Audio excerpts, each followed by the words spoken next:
A translucent marker flashed above the limping man's head. He needs a potion. He's willing to pay 5 silver coins. Another one lit up above the girl with the broken arm. Bandages, a splint, 3 silver coins. Daniel Hayes didn't know where he was or how he'd ended up there, but he understood one thing. He could see the price of others' pain. He had woken up a minute ago, on wet grass, under a gray, unfamiliar sky without a single familiar cloud. He was wearing a coarse linen shirt and a leather vest with unfamiliar stitching. A heavy purse jingled at his belt. His head was buzzing. Not pain. Something next to his consciousness has switched on a second one. Quiet. Precise. Counting something without stopping. 30 meters away, the rock has gaped open into a black abyss. 15 meters in diameter. The edges are melted, as if the stone once flowed liquid. A chill and something ancient emanate from the hole. A squad in armor marches past. Breastplates, chainmail, a man-sized axe on someone's shoulder. Others are trudging toward them. Dirty, covered in blood. One limps on a spear as if it were a crutch. A girl clutches her broken arm to her chest and moans through clenched teeth. Daniel doesn't understand a word, and then he does. The language comes naturally, as if someone had flipped a switch. The limping man says that new creatures have appeared on the 6th floor and that the potions ran out on the 4th. The girl replies that if someone sold bandages within a 3-hour walk, she wouldn't have lost so much blood. And right then, markers flare up all over the wasteland. Dozens of them. Hunger, thirst, exhaustion, broken gear, fear. Each one carries a number. How many people are willing to give up? Right here. And all around the sinkhole, bare earth. Not a single tent. Not a single merchant. Not a single sign. Daniel stands up. His knees are shaking, but his head is clear. His subconscious is already calculating. 40 groups enter per hour, 20 leave. 2,000 people pass this spot every day, and not a single one can buy even a sip of water here. He unties his purse. 20 silver coins of the Kingdom of Velmar. He doesn't ask how he knows this. Not now. The road leads away from the sinkhole to the southwest. Someone among those leaving drops a name. Keystone. A 3-hour walk. A town. Shops. Suppliers. Daniel clutches his purse and walks on. Along the way, he stops a cart driver and asks why no one trades near the hole. The man looks at him like he's crazy. It's dangerous. Drunken adventurers, monsters might crawl out, and no guild will let anyone trade on their land. Whose land is it anyway? The cart driver shrugs. It's like it belongs to no one. It's just that no one wants to get involved. Daniel nods. His second mind takes note. No competition. The only barrier to entry is fear, the best starting position one could hope for. Keystone greets him with mud, noise, and stone walls. 15,000 people, half of them in armor. Daniel walks through the market, and his second consciousness doesn't stop for a second. He picks up an item and sees 3 numbers at once. The city price, the maximum they'll pay at the gate, and the minimum below which they'll start suspecting it's junk. A sack of oatmeal, 4 copper coins. At the border, a hungry adventurer will pay a silver coin for a bowl of porridge. 30 servings in the sack. 4 copper coins turn into 30 silver coins. Smoked meat, water, salt, firewood. Each item carries a markup of 300 to 500%, and all this is separated from the gold vein by only a 3-hour journey. He spends all 20 silver coins. 2 sacks of oatmeal, 5 pounds of meat, a barrel of water, salt, firewood, a pot, 10 bowls.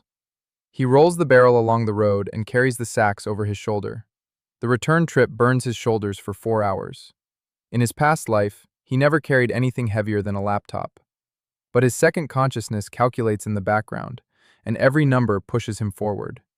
He reaches the wasteland at sunset, dumps the sacks, clears a spot 20 paces from the trail, stacks stones in a circle, strikes 3 flints until the flame catches, hangs the pot. Water, oatmeal, meat in small pieces, salt. Waits. The smell drifts over in 10 minutes. The thick, heavy scent of hot food spreads across the wasteland like a wave. A squad of 4 emerges from a hole. They stop. They turn toward the fire. The commander, with a cut eyebrow and claw marks on his breastplate, asks how much. 1 silver coin for a bowl, 2 for meat. He doesn't haggle. Silently, he places 2 coins. Daniel pours a full bowl, thick, hot, with meat at the bottom. The commander sits right on the ground and eats. A minute later, he lifts his head and says it's the best thing he's had in 3 days. His men are already reaching for their wallets. In 2 hours, the first pot is gone, the second, the third. About 15 men are crowded around the fire. 2 are arguing over who was first. The embers die out one by one. Hunger disappears, and in its place, a new thirst flares up. Water, rest, repairing equipment. Daniel sees everything and remembers it. By midnight, he counts his takings by the light of the fire. 3 gold, 7 silver. He put in 20 silver this morning, a net profit of 17 for the day, and that's without a canopy, without helpers, without a variety of goods.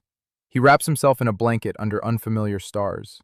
Somewhere in the ravine, there was a muffled roar and the ground shook. Tomorrow he'll return to the city. He'll buy 3 times as much, and he'll start building. Morning comes with fog and footsteps. He sells 4 bowls before dawn and heads to Keystone. This time he doesn't just buy.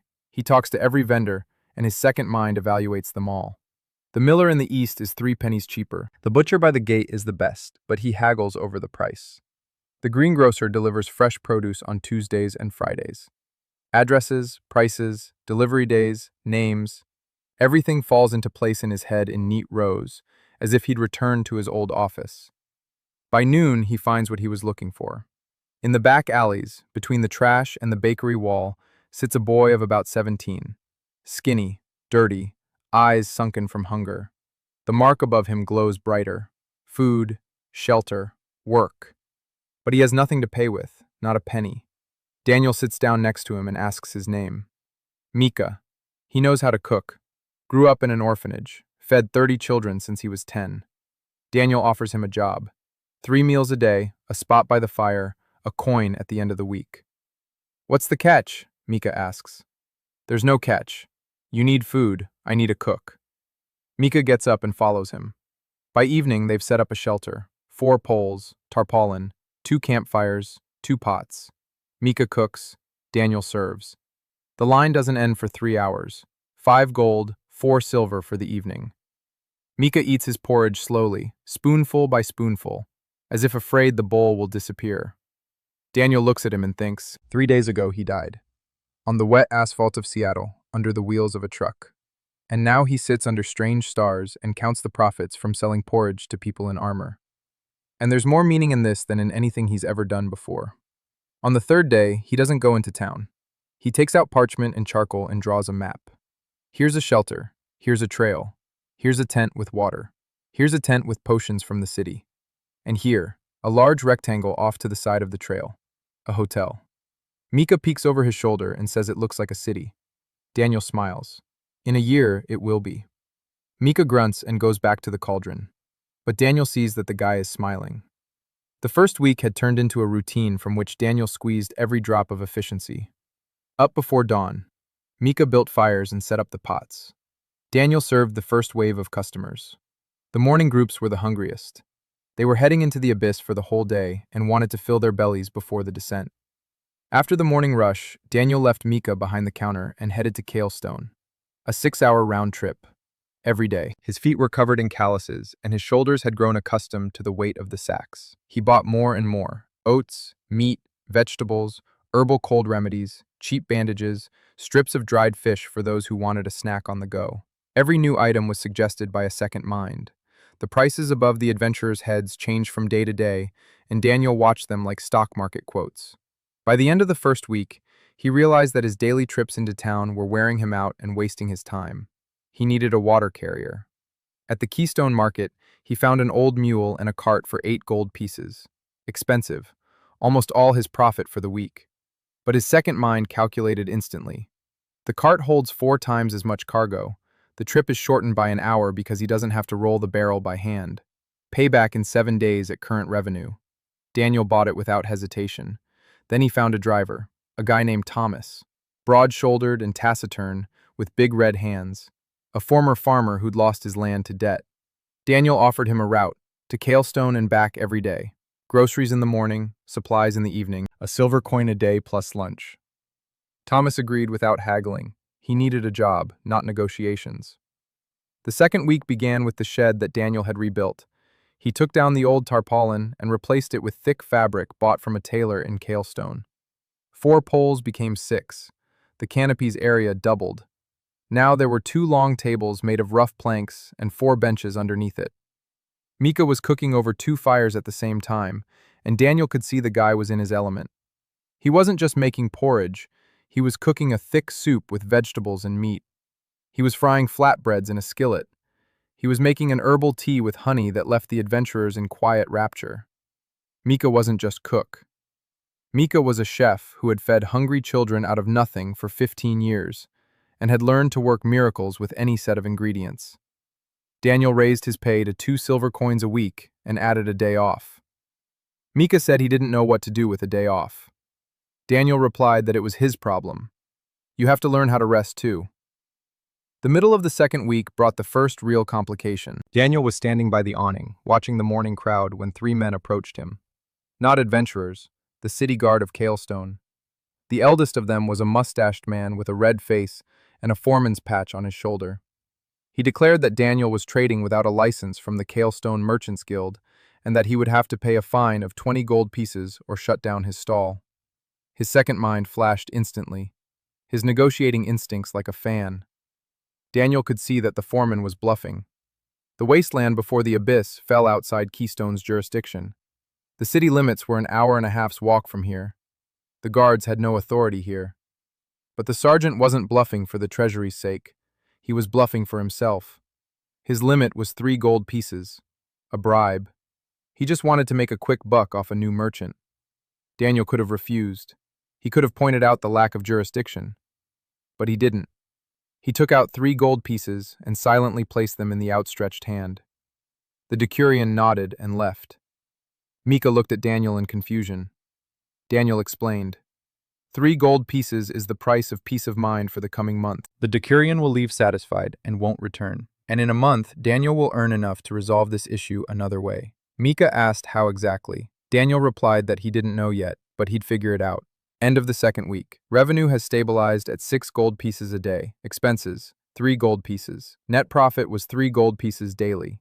Daniel recorded every figure on parchment: income, expenses, balance, cost of each serving, average check, number of customers per hour. He kept the books with the same obsession with which he had once prepared reports for the Seattle headquarters. The difference was that here, every number smelled of smoke and grilled meat. By the end of the second week, he had 21 gold pieces in reserve, enough for the next step. The third week. Daniel rode to Kalestone in Thomas's wagon and spent the whole day there. He visited every potion maker in town. There were 7 of them. 3 were selling outright junk diluted with water. His second mind clearly identified every fake vial. Fair price, 0. 2 were average, acceptable quality but overpriced. And 2 were good, really good. Master Olwyn brewed health-restoring potions that worked quickly and cleanly. Master Hirsch specialized in antidotes and ointments for burns.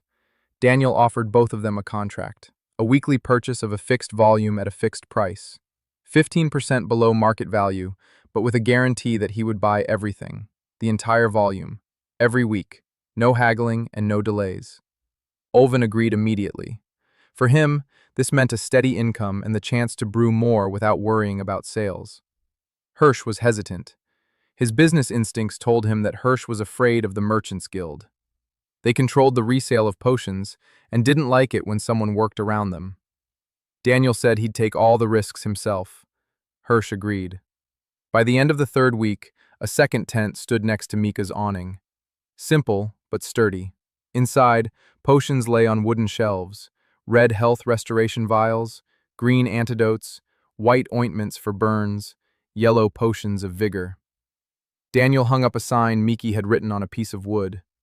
Potions at a fair price. The markup was 40% of the cost price. That was expensive by Keystone standards, but 3 hours' walk was cheaper than using your own 2 feet. The first day of potion sales brought in 4 gold pieces, net profit. Daniel stood in front of 2 tents and for the first time felt something resembling a foundation. Not sand beneath his feet, a foundation. And on that very day, he met Sora. He was riding in Thomas's cart back from Keystone when he saw a figure in a gray cloak by the side of the road. A woman was kneeling over a man lying on the ground. The man was in armor. A shard of something bony jutted out of his side. Blood had soaked the ground around him. The woman was pressing a cloth against the wound, and her hands glowed with a faint white light. Healing magic. Daniel was seeing it for the first time. The light pulsed, and with each pulse, the blood flowed a little slower. But the cloth was already soaked through, and there was nothing left in the woman's bag. Daniel stopped the cart. He got out. He approached. The mark above the woman's head unfolded before his eyes. Bandages. Hemostatic ointment. Clean water. She was ready to pay everything she had. 12 copper coins. His second mind showed him the amount, and Daniel felt something tighten inside him. He silently opened the box of potions on the cart. He took out a recovery vial, white ointment, clean bandages. He handed them to her. The woman grabbed everything without looking at him. Her hands moved quickly and confidently.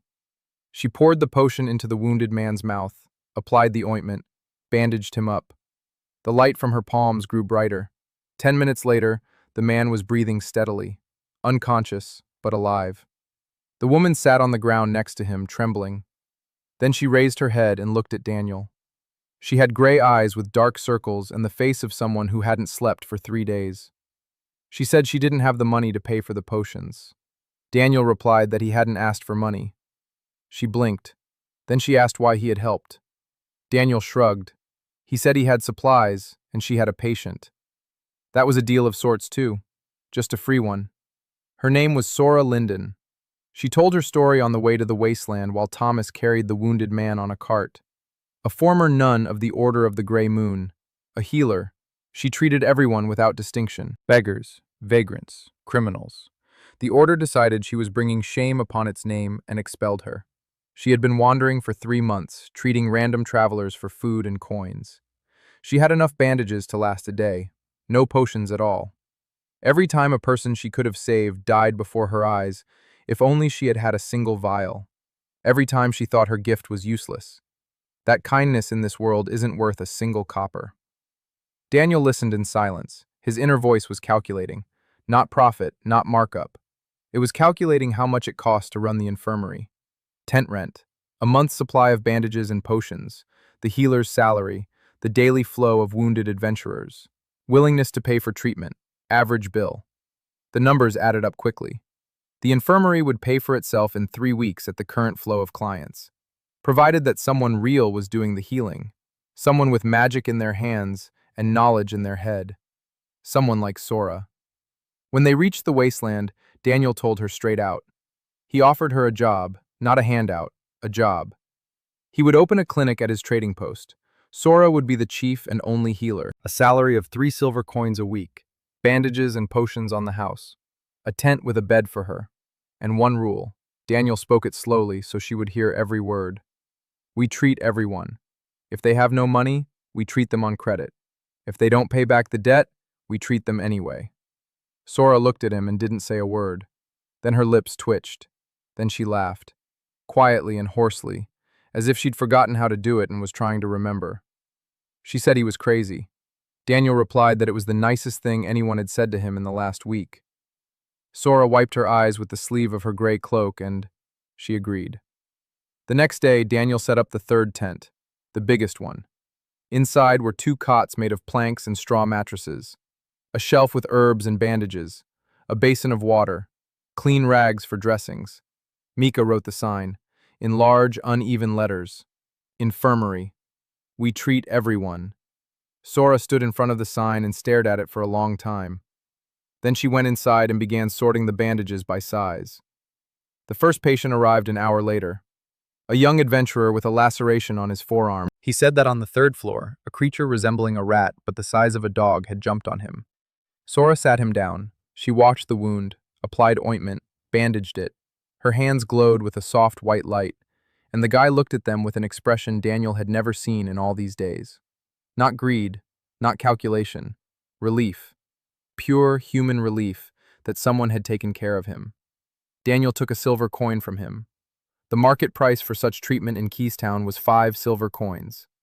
The boy left, and Daniel heard him telling his squad that there was now a healer at the entrance to the abyss, and that the prices were reasonable. By evening, Sora had treated 11 patients. 3 paid the full price. 4 paid what they could. 2 asked for credit, 2 had nothing, and Sora treated them for free, exactly as promised on the sign. Daniel summed up the day. The infirmary brought in 8 silver in revenue. Material costs amounted to 5 silver. Net profit? 3 silver. Not much. But it was the first day. And Daniel knew something no one else could know. The markers above the adventurers' heads were changing. Previously, the need for treatment had been marked in red for 1 in 5. Now, it was 1 in 10. People were beginning to realize they could get help here. and that realization was changing their behavior. They were returning from the abyss sooner. They weren't waiting until things got really bad. They came in with minor wounds instead of life-threatening ones. That meant they were surviving more often. And a living client is a repeat client, the most valuable kind. A month, exactly 30 days since Daniel opened his eyes on the wet grass. His sales point now occupied an area 40 paces wide. 3 tents, a canopy with a kitchen, a hitching post for mules, a woodpile. Barrels of water lined up in a row, 6 people on the team, Mika in the kitchen, Thomas on deliveries, Sora in the infirmary. 2 new additions. A guy named Rick who sold potions and kept track of the inventory, and a woman named Agnes who cleaned the grounds, washed bandages for the infirmary, and helped Mika with cooking when the rush was too great. Both former unemployed people from Keystown. Both came because they heard that out on the wasteland near the abyss, some eccentric was paying fair wages and providing lunch every day. Daniel paid them 2 silver coins a week each, plus food. By Kilestone standards, that was generous for unskilled laborers. A second thought suggested that generosity was now an investment in loyalty. The figures at the end of the first month looked like this. Total revenue for the month, 112 gold pieces. Expenses, 63 gold pieces. Net profit, 49 gold pieces. Daniel knew this amount by heart. It lay in a wooden box under his cot, and he counted it every evening. 49 gold pieces. A month ago, he had 20 silver pieces, a 100-fold increase. But Daniel did not rejoice at these numbers. He looked at the others. The average flow of customers had grown from 2,000 a day to 3,000. The abyss of Roven was attracting more and more adventurers. New groups arrived every day, and every day the signs above their heads screamed the same thing: not enough potions, not enough food, not enough room to rest. 3 tents weren't enough. At the start of the second month, Daniel made his first serious investment. He went to Keystone and found a carpenter named Carl, a broad, bearded man with hands like shovels. Carl had been building houses in Keystone for 20 years and knew his trade as well as Daniel knew retail. Daniel commissioned the construction of a wooden building, not tents, a real building, 10 by 6 paces, wooden walls, plank floor, a shingle roof, 1 large room for the kitchen and dining hall, a separate outbuilding for storing supplies. The cost was 30 gold pieces, including materials and delivery. Carl said he could build it in 10 days if Daniel provided the workers. Daniel hired 4 day laborers from Keystown for a silver coin a day each. Construction began, and Daniel realized for the first time that not everything could be calculated. The adventurers, who were used to his awning and campfires, watched the work with curiosity. Some offered to help. One of the regular customers, a huge barbarian from the northern lands named Bran, he came every morning and bought 3 servings of porridge with double meat. Bran saw the day laborers trying to lift a heavy beam onto the roof and approached silently. He lifted the beam with one hand and placed it where Carl pointed. Then he lifted the second one. Then the third. The day laborers stood with their mouths agape. Daniel walked over and offered Bran a free meal in exchange for his help. Bran looked down at him and said there was no need to pay. He said that every morning Daniel cooked food for him that made him feel at home. And home is when people help you without expecting money. Daniel didn't know what to say. He just nodded. His second mind tried to assign a monetary value to this interaction and failed. For the first time in a month, it had failed. And Daniel thought that maybe not everything in this world is measured in silver. The building was ready by the middle of the second month. Mika walked inside and stopped. Then he turned to Daniel and said he'd never had a kitchen. Not a single one. At the orphanage, he'd cooked over a fire in the courtyard. Here, there was a stone-lined hearth, 3 work tables, shelves for dishes, a pantry behind a separate door. Mika ran his hand along the wooden wall and said nothing, but Daniel saw his face. That was enough. The opening of the new building coincided with the first truly large order. A guild called the Silver Wolves was planning an expedition to the 9th level of the Abyss, 12 people, a 3-day trip. Their commander came to Daniel a week before the descent and asked if he could provide provisions for the entire group. A hot meal before the descent, dry rations for 3 days down there, recovery potions, antidotes, bandages. Daniel put together a quote in 10 minutes. His second mind came up with the optimal set: 12 servings of hot breakfast, 36 dry rations, 24 recovery vials, 12 antidotes, 6 sets of bandages. Total cost, 14 gold pieces. The commander of the Silver Wolves looked at the estimate and said that in Keystone, the same amount would cost 22, and half of that would have to be carried on their backs for 3 hours. He paid without haggling. Daniel fulfilled the order right on time. On the morning of the descent, 12 adventurers sat at a table in his new building and ate hot soup with bread. Each received a ration bag labeled with his name. Each bag contained exactly what that particular fighter needed. The tags told Daniel that the swordsman needed more salt and fats for recovery. The mage needed sugar and dried fruit. The tracker needed dried fish because he couldn't tolerate smoked meat. The commander looked at the bags and shook his head. He asked how Daniel knew that his tracker didn't eat smoked meat. Daniel smiled and said that was his job, to know what the client needed. The Silver Wolves returned 4 days later, all 12 of them, alive. Their commander came to Daniel and said that in 8 years of expeditions, this was the first time he hadn't lost a single man below the 5th floor, and that half the reason was that his men had been properly fed and supplied for the first time. He placed a small bag on the table, a bonus, 5 gold pieces on top of the payment, and he said that from now on, the Silver Wolves would get their provisions only here. Daniel took the money and made a mental note. First, regular corporate client. His logistical memory neatly sorted everything into categories.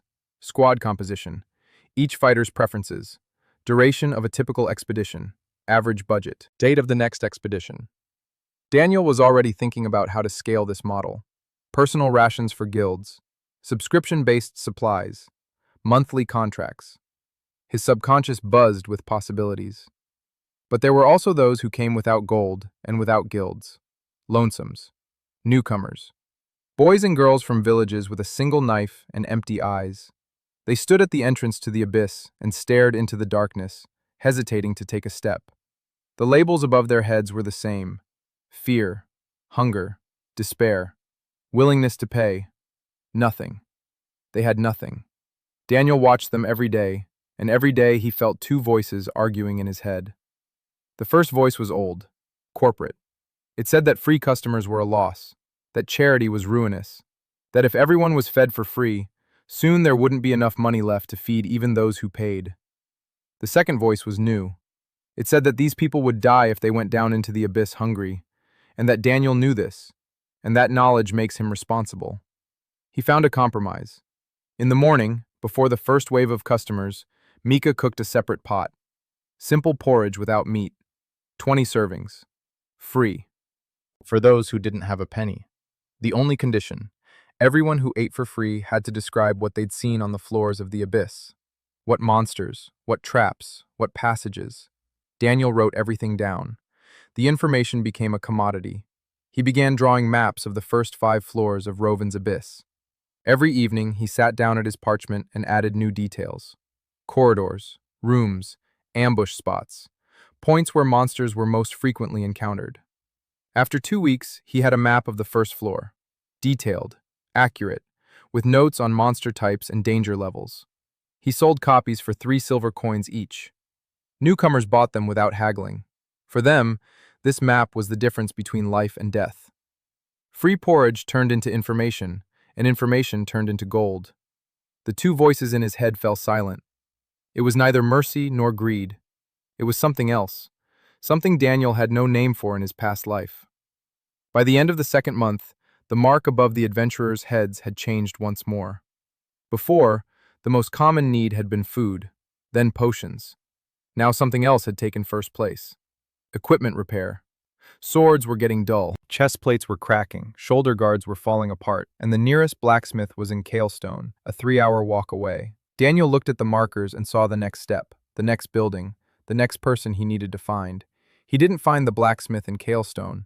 He found him beyond Kalestone, in a dilapidated workshop on the outskirts of town, past the cemetery. His second mind led him there along a chain of clues. Daniel asked the merchants at the market who the best blacksmith in town was. Everyone gave the same name, Gareth Moss. And everyone added the same thing, formerly the best, now an old man, now a nobody. Daniel went to the address. The workshop looked as if a bear had rampaged through it. The roof had caved in 3 places. The forge stood cold. Tools hung on the wall, covered in dust. A man of about 60 sat by the anvil, gray-haired, thin, with hands that had once been enormous and now seemed too big for his withered body. He was drinking cheap wine straight from a clay jug and staring at the wall. The sign above his head was faded, almost invisible. Work, dignity, meaning, willingness to pay, zero. Not because he had no money, but because he had stopped believing that anyone would offer him these things. Daniel entered the workshop and picked up the first object he came across from the workbench. It was a knife, unfinished. The blade was only half forged, but even half finished, it was beautiful. His second mind instantly gave an appraisal. If this knife were finished, its fair price would be 3 to 5 gold pieces. This is not a made by an apprentice. It was the work of a master who knew metal as well as Mika knew food. It was a matter of talent, not skill. Daniel put the knife back and turned to Gareth. The old man looked at him with cloudy eyes and waited. He was probably waiting for this stranger to leave too, just like everyone else. Daniel sat down across from him on an upturned bucket. He said he needed a blacksmith. Not just any blacksmith. The best. Gareth smiled wryly. He said the best was long gone. That his hands weren't what they used to be. That his eyes weren't as good. That he hadn't held a hammer in 4 months. Daniel nodded. Then he asked if Gareth could teach someone. Gareth fell silent. It was a question he hadn't expected. Daniel explained. He didn't need a blacksmith who worked alone. He needed a master who could set up a workshop, a new forge, new tools, apprentices whom Gareth would train himself, a spot at the entrance to the abyss where thousands of adventurers need their gear repaired every day, a steady stream of customers, respect, a home, a salary of 5 silver coins a week plus a percentage of every order. Gareth listened, and something changed in his eyes. The dim mark above his head flared brighter, then even brighter. Then he set the jug on the floor, and for the first time during the entire conversation, straightened his back. Gareth's move took 3 days. Thomas transported the tools and the anvil on a cart. An apprentice found himself, a guy named Dylan, 16 years old. He'd worked in Keystown as an apprentice to a mediocre blacksmith and dreamed of learning from a true master. Daniel offered him the same as he did everyone else: food, shelter, fair pay, a chance to grow. Dylan agreed on the spot. Building the workshop took a week. Carl brought in another. This time the building was larger. A stone foundation for the forge, wooden walls with wide openings for ventilation, a separate shed for customers waiting for repairs. Gareth himself supervised the installation of the forge, and when the fire finally caught, the old man stood before it and Daniel could see him breathing, deep and steady, as if he'd taken his first breath in a year. The workshop's first day brought in 12 orders: a cracked breastplate, a dulled sword, a bent shield, a broken buckle on a shoulder guard. Each repair cost between 1 and 5 silver pieces, depending on the complexity. Gareth worked more slowly than in his youth, but his hands remembered everything. The metal sang under his hammer. Dylan stood nearby and watched with the same expression a believer might have when witnessing a miracle. By the end of the first day, the workshop had earned 9 silver coins. Not much. But Gareth stood an inch taller, and Daniel knew that profit here wasn't measured solely in silver. The third month began with a bulletin board. Daniel mounted a large wooden panel on the kitchen wall. He covered it with a thin layer of chalk, and he posted an announcement. Any adventurer who returned from the abyss could come by and, for 1 silver coin, describe what they'd seen on the levels: types of monsters, trap locations, new passages, changes. Daniel recorded everything himself. Then he processed the information. He compared data from different sources. He discarded contradictions. He clarified details. By the middle of the third month, he had detailed maps of the first 7 floors of the Abyss of Roven. He sold them in 2 formats: a basic floor map for 3 silver coins, a detailed map with route recommendations and markings for dangerous for 1 gold. Demand was insane. Every newcomer wanted a map. Every guild wanted an updated version. Daniel realized that information was a commodity with 0 copying costs. Gather it once, sell it endlessly. The profit margin was 100%, minus the cost of parchment and ink. But the best idea was the feedback loop. Daniel didn't just start collecting information. He began cross-checking it and adding analysis. If 3 different parties reported that a new type of monster had appeared on the 5th floor, Daniel would add a warning to the map with a description and recommended tactics. If someone found a shortcut between the 3rd and 4th floors, Daniel noted it but marked it as unverified until 2 other sources confirmed it. He turned chaos into a system. The information chaos of Roven's Abyss, where each group possessed only its own little piece of knowledge. Daniel pieced these fragments together into a single picture, and he sold the picture. The adventurers began calling it the Board of Rowan's Eye.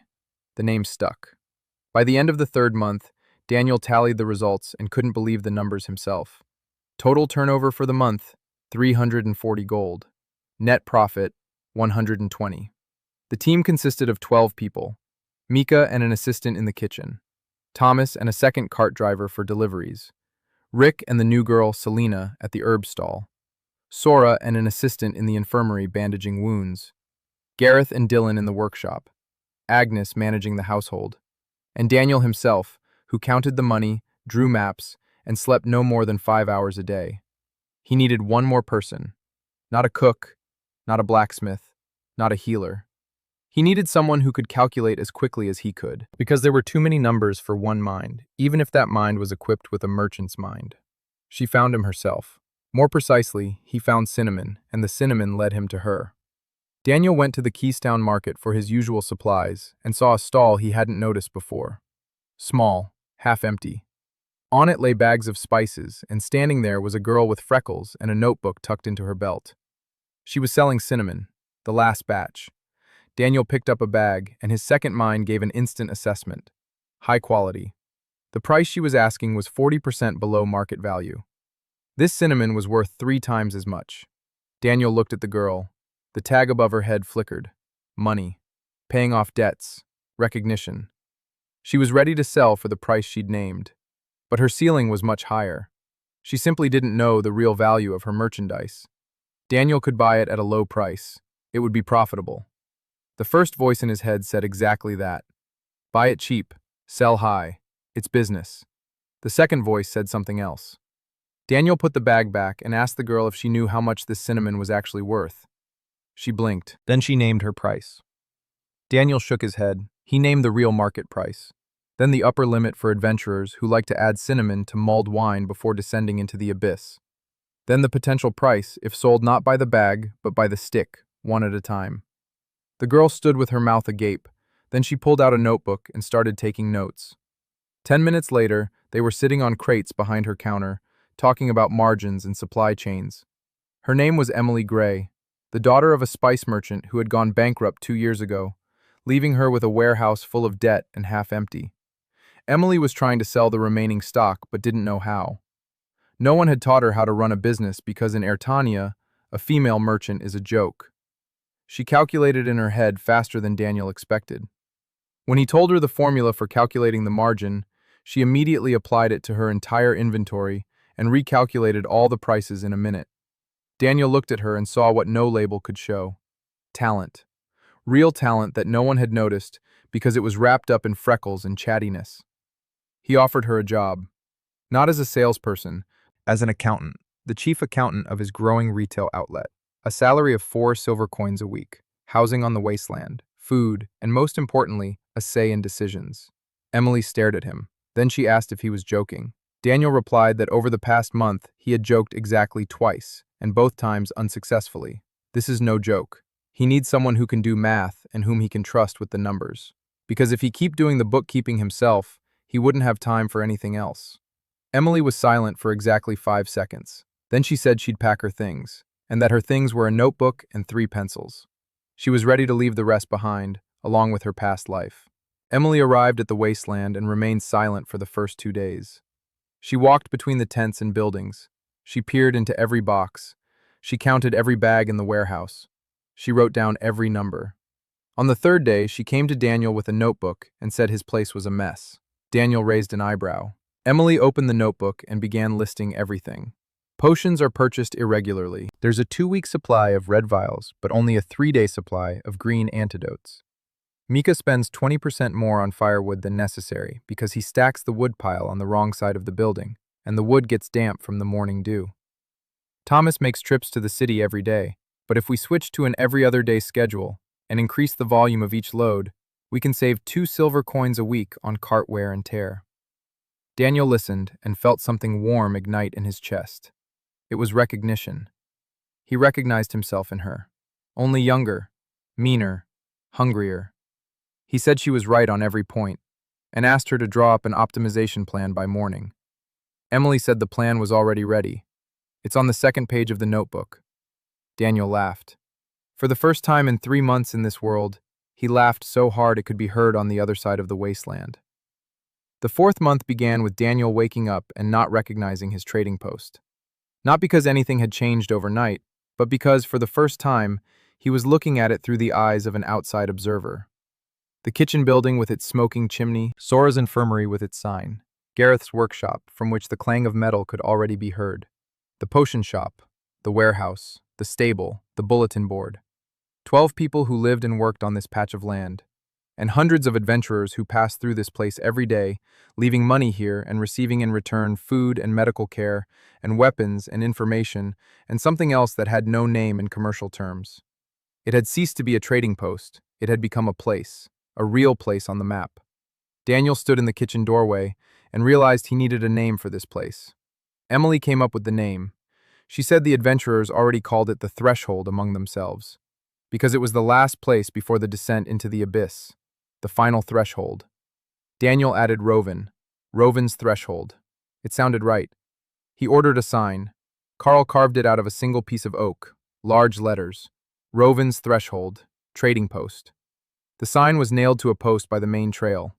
The first person to see it was that very barbarian, Bran. He read it aloud. Then he nodded. Then he said it sounded like a place where one could live. Daniel thought that was the best compliment he could get. Roven's Threshold was growing, but so were the problems. By the middle of the fourth month, the adventurers began complaining about the same thing. Nowhere to sleep. After a grueling raid into the abyss, they'd come out exhausted and wanted to lie down.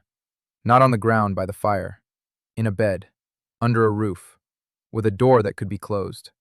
The tags above their heads screamed this louder than they did about food or potions. Rest. A bed. Silence. Willingness to pay up to a gold piece a night. Daniel saw the demand and calculated the costs. A hotel. 12 rooms to start with. Construction would cost at least 80 gold pieces. That was 2/3 of his savings. A huge risk. Huge. He gathered the team that evening. All 12 of them sat at a long table in the kitchen building. Mika served dinner. Hot stew with bread. Daniel laid out the plan. A hotel. 12 rooms. 2 stories. Stone foundation. Wooden walls. A separate entrance for each guest. 2 types of rooms. Standard rooms for 1 silver coin per night. Superior rooms with thick walls and curtains on the windows. 2 silver each. Full board. Breakfast and dinner included in the price. Construction costs, according to his estimate, between 80 and 90 gold pieces. Construction time, 3 weeks. Emily listened with her notebook at the ready. When Daniel finished, she raised her hand. Then she said he was underestimating the costs. Wood had gone up in price because of the construction boom in Keystone. They needed to budget at least 100 gold pieces. Daniel nodded. He asked her opinion on the payback period. Emily flipped through a few pages and gave a figure. With an 80% occupancy rate, the hotel would break even in 45 days.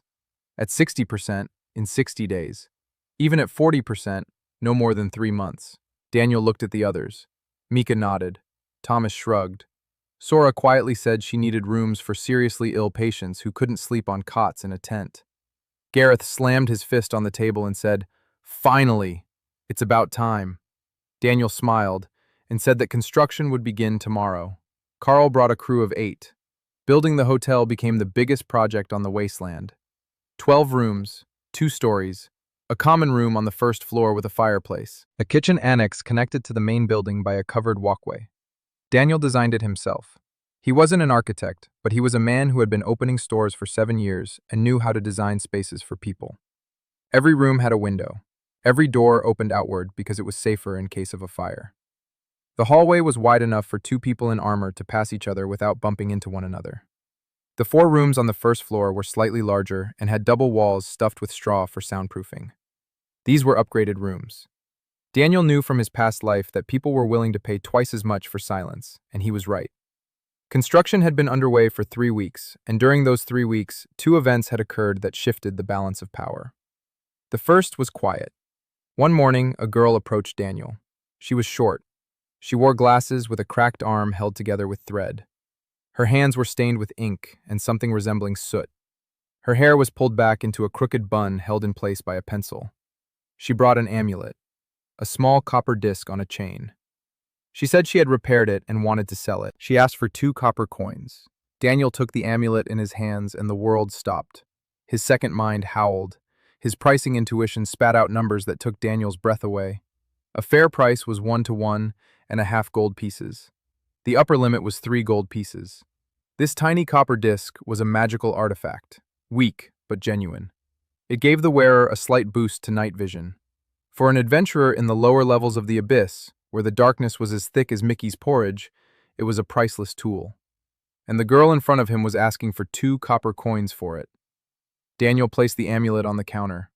He looked at the girl. The mark above her head was painfully familiar, just like Mickey's on the first day, like Gareth's in his ruined workshop, like Sora's on the side of the road. A person with immense talent and zero understanding of their own worth. He didn't buy the amulet. Instead, he sat down next to her on the bench and said there was something she needed to know. He explained to her the true value of what she was holding in her hands. The girl listened, and her eyes behind her cracked glasses grew wider and wider. Then she quietly asked if it was true. Daniel replied that it was, and that if she sold her work at the right price, she would earn more in a month than she did in a year in the basement workshop. The girl's name was Hannah Sun, a self-taught artifactor. She had been repairing magical items since she was 12. She took them apart, put them back together, improved them, not by following books because she didn't have any, by intuition, by how her hands sensed the flow of magic within the object. She didn't know the theory, she didn't know the terms, she couldn't explain what she was doing, but she made things that master artifact makers from the capital's academies couldn't replicate.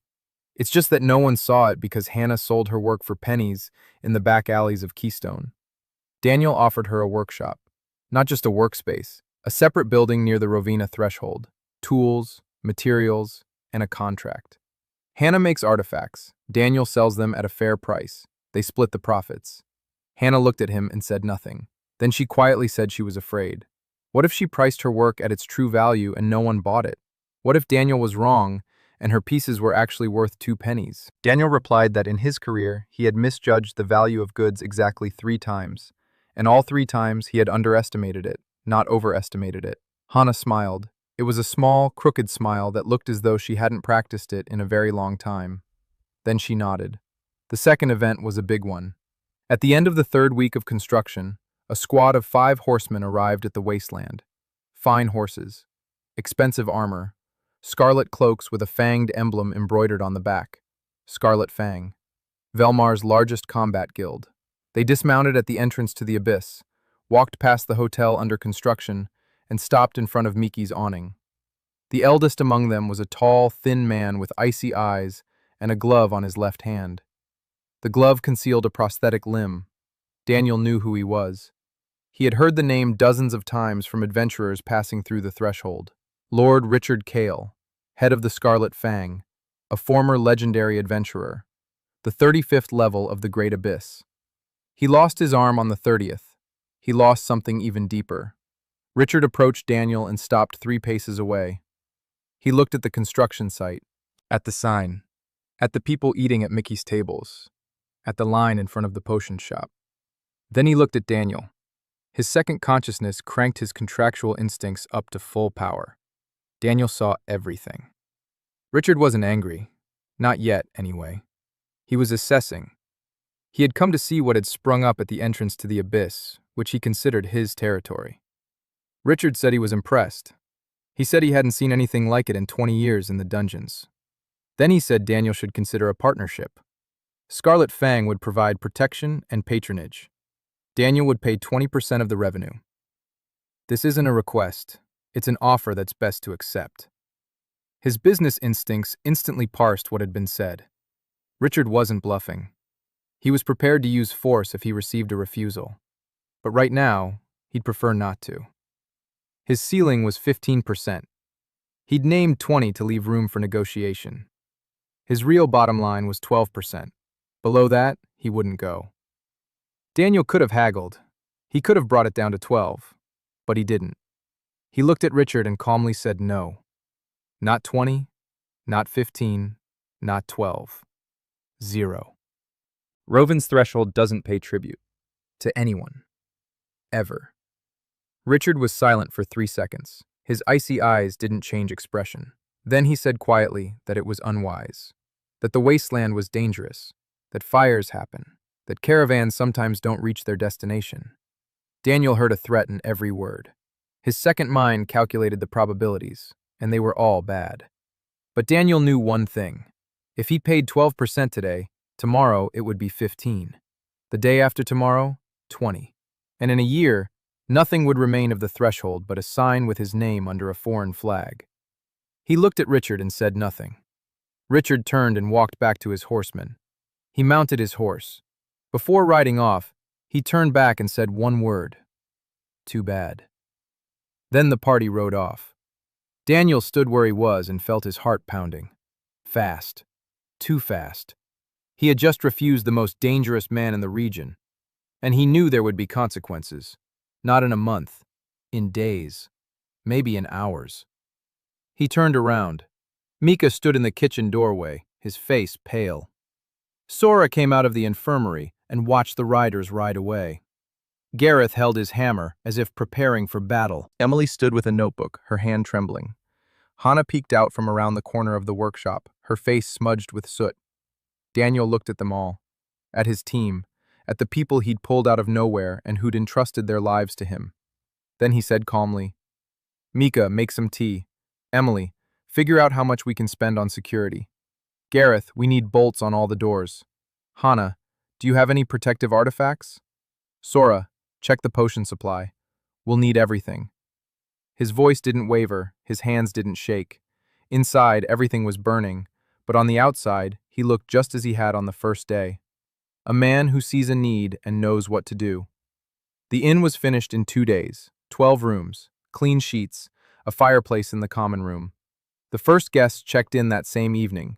A group of 6 adventurers took 4 rooms and paid for a week in advance. They said they wouldn't be running back and forth to Keystone between raids anymore. Everything they needed was right here. Daniel stood in the hallway of the new hotel and listened to people talking behind the doors, laughing, living. Roven's threshold was no longer a marketplace. It had become a home, and now that home needed to be protected. The attack happened on the 4th night after Richard's visit. Daniel had been waiting for him. He hadn't slept for 3 nights straight. He sat on the hotel roof wrapped in a blanket, watching the road out of Keystone. On the 4th night, the moon hid behind the clouds and the darkness grew thick. At 2 o'clock past midnight, his second mind tugged at him like a rope. Not a signal, not a demand, something else. His business instincts picked up movement on the periphery. 5 figures were moving from the road toward the warehouse. Quietly, professional. One of them held a bottle of something oily in his hand. Arsonists. Daniel didn't shout. He went downstairs and woke Gareth. Gareth woke Thomas. Thomas woke Rick. 3 men with tools in their hands. A hammer, an axe, a shovel. Not warriors, laborers, but angry and determined. The arsonists hadn't expected resistance. They'd counted on a sleeping camp. Instead, an old blacksmith emerged from the darkness, a hammer in one hand and a burning torch in the other. Behind him stood a cart driver with an axe. Behind him, a young man with a shovel. And behind them stood Daniel, who calmly said that he had an excellent memory for faces, and that in the morning he would be able to describe each of them to the guards of Keystone. The arsonists exchanged glances. Then they dropped the bottle and ran. Gareth wanted to chase after them, but Daniel stopped him. He said it wasn't necessary. They would return, and next time, there wouldn't be just 5 of them. In the morning, Daniel rode to Kalestone. Not for supplies, for a man. He knew what he needed. Not guards who could be bribed, not mercenaries who would go to whoever paid more. He needed someone to whom he could entrust the lives of all his men. A second mind guided him through the city like a compass, past the taverns, past the barracks, to a place he hadn't expected. A small room above the stables in the cheapest quarter of the city. The door was closed. Daniel knocked. A woman opened it. Tall, broad-shouldered, short dark hair, a scar across her left eyebrow. Eyes that looked at him as if calculating how many blows it would take to knock him out. The mark above her head was strange. Not a single need, a whole bundle. Work, justice, trust, purpose, all mixed together, all burning at once. And a willingness to pay, not in coins, in loyalty, if there is someone worth being loyal to. Her name was Vera Cast, former captain of the Iron Spike Guild Squad. Daniel knew her story because the adventurers in the Threshold told it to each other like a scary fairy tale. 3 years ago, the Iron Spike Squad went to the 25th level of the Great Abyss, 12 people. On the 25th, they stumbled upon a nest of elite monsters, a trap. Their retreat was cut off. The guild leader who was with them made a decision. He left 6 fighters in the rear guard so the rest could escape. Vera was among those left behind. She was the only one to survive. She crawled to the surface 2 days later with broken ribs and a gash across half her face. And then she found out that the guild leader had received an award from the crown for that raid, for a successful expedition. The 5 dead were written off as acceptable losses. Vera broke the leader's jaw right there at the ceremony. She was expelled from the guild, stripped of her rank. Her gear was taken away. Since then, she'd lived in this room above the stables and drank.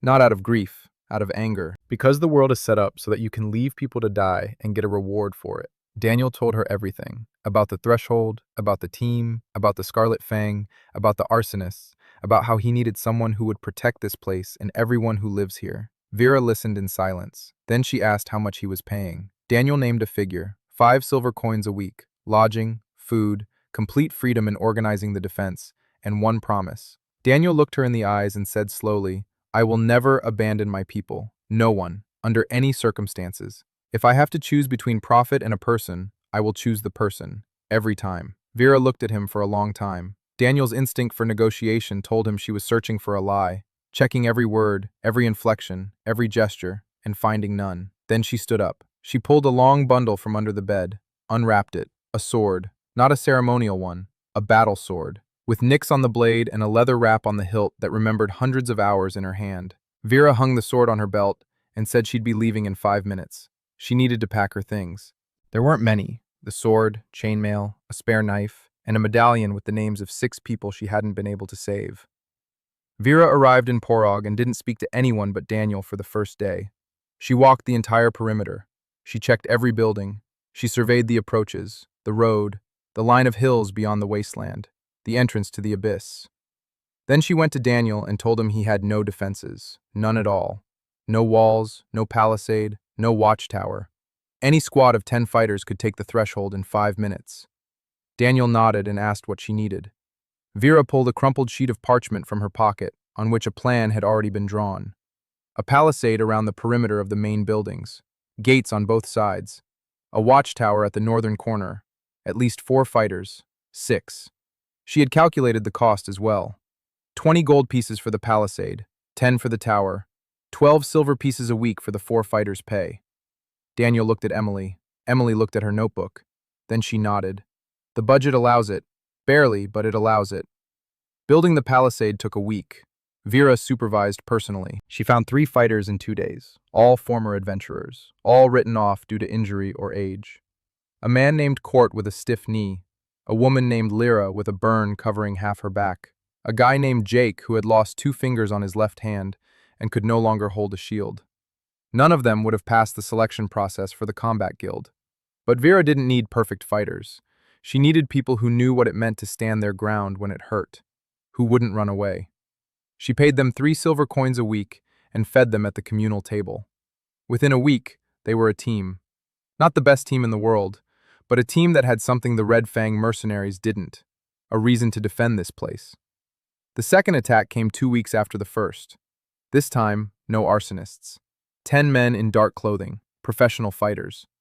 They came at night from the north side, where the palisade wasn't finished yet. Lyra spotted them from the watchtower and sounded the alarm.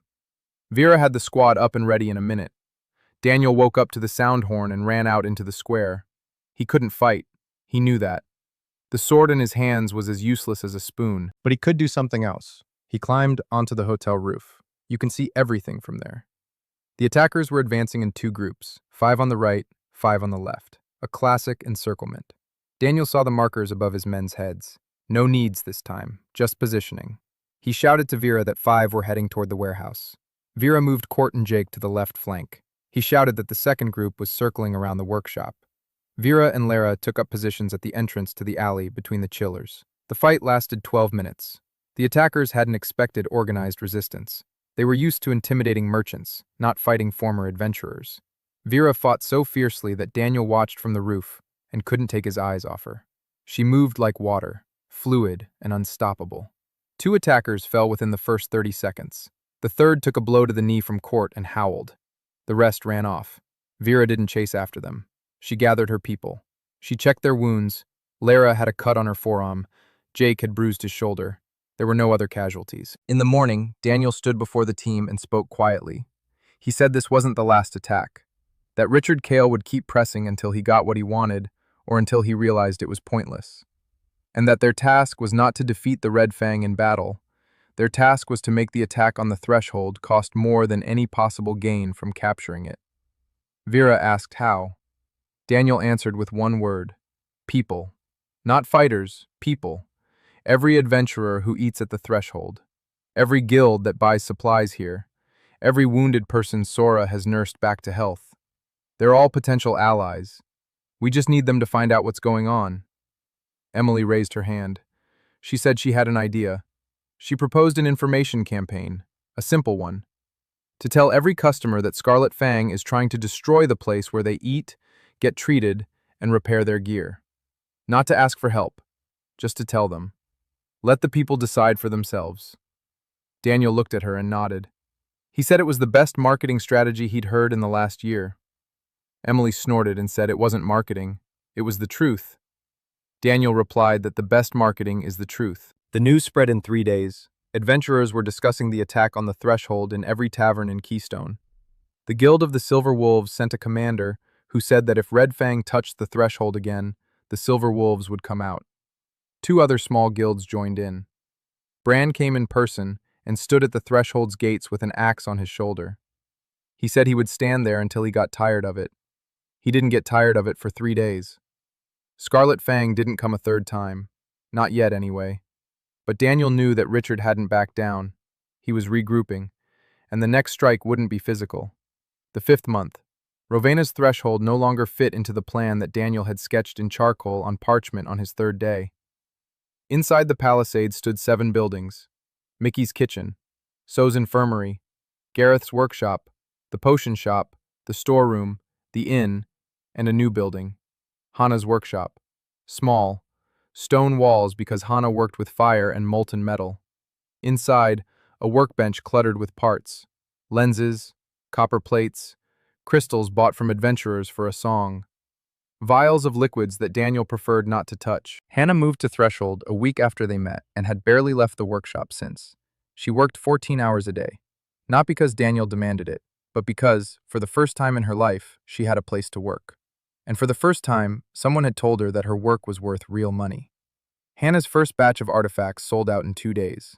Night vision amulets for a gold piece each, rings of weak fortification that made the wearer's skin slightly tougher for an hour, medallions of silence that muffled the sound of the wearer's footsteps for 10 minutes. Trifles by the standards of high-level artifact makers. But for adventurers on the first 10 floors of the Abyss of Rovena, these were items that saved lives.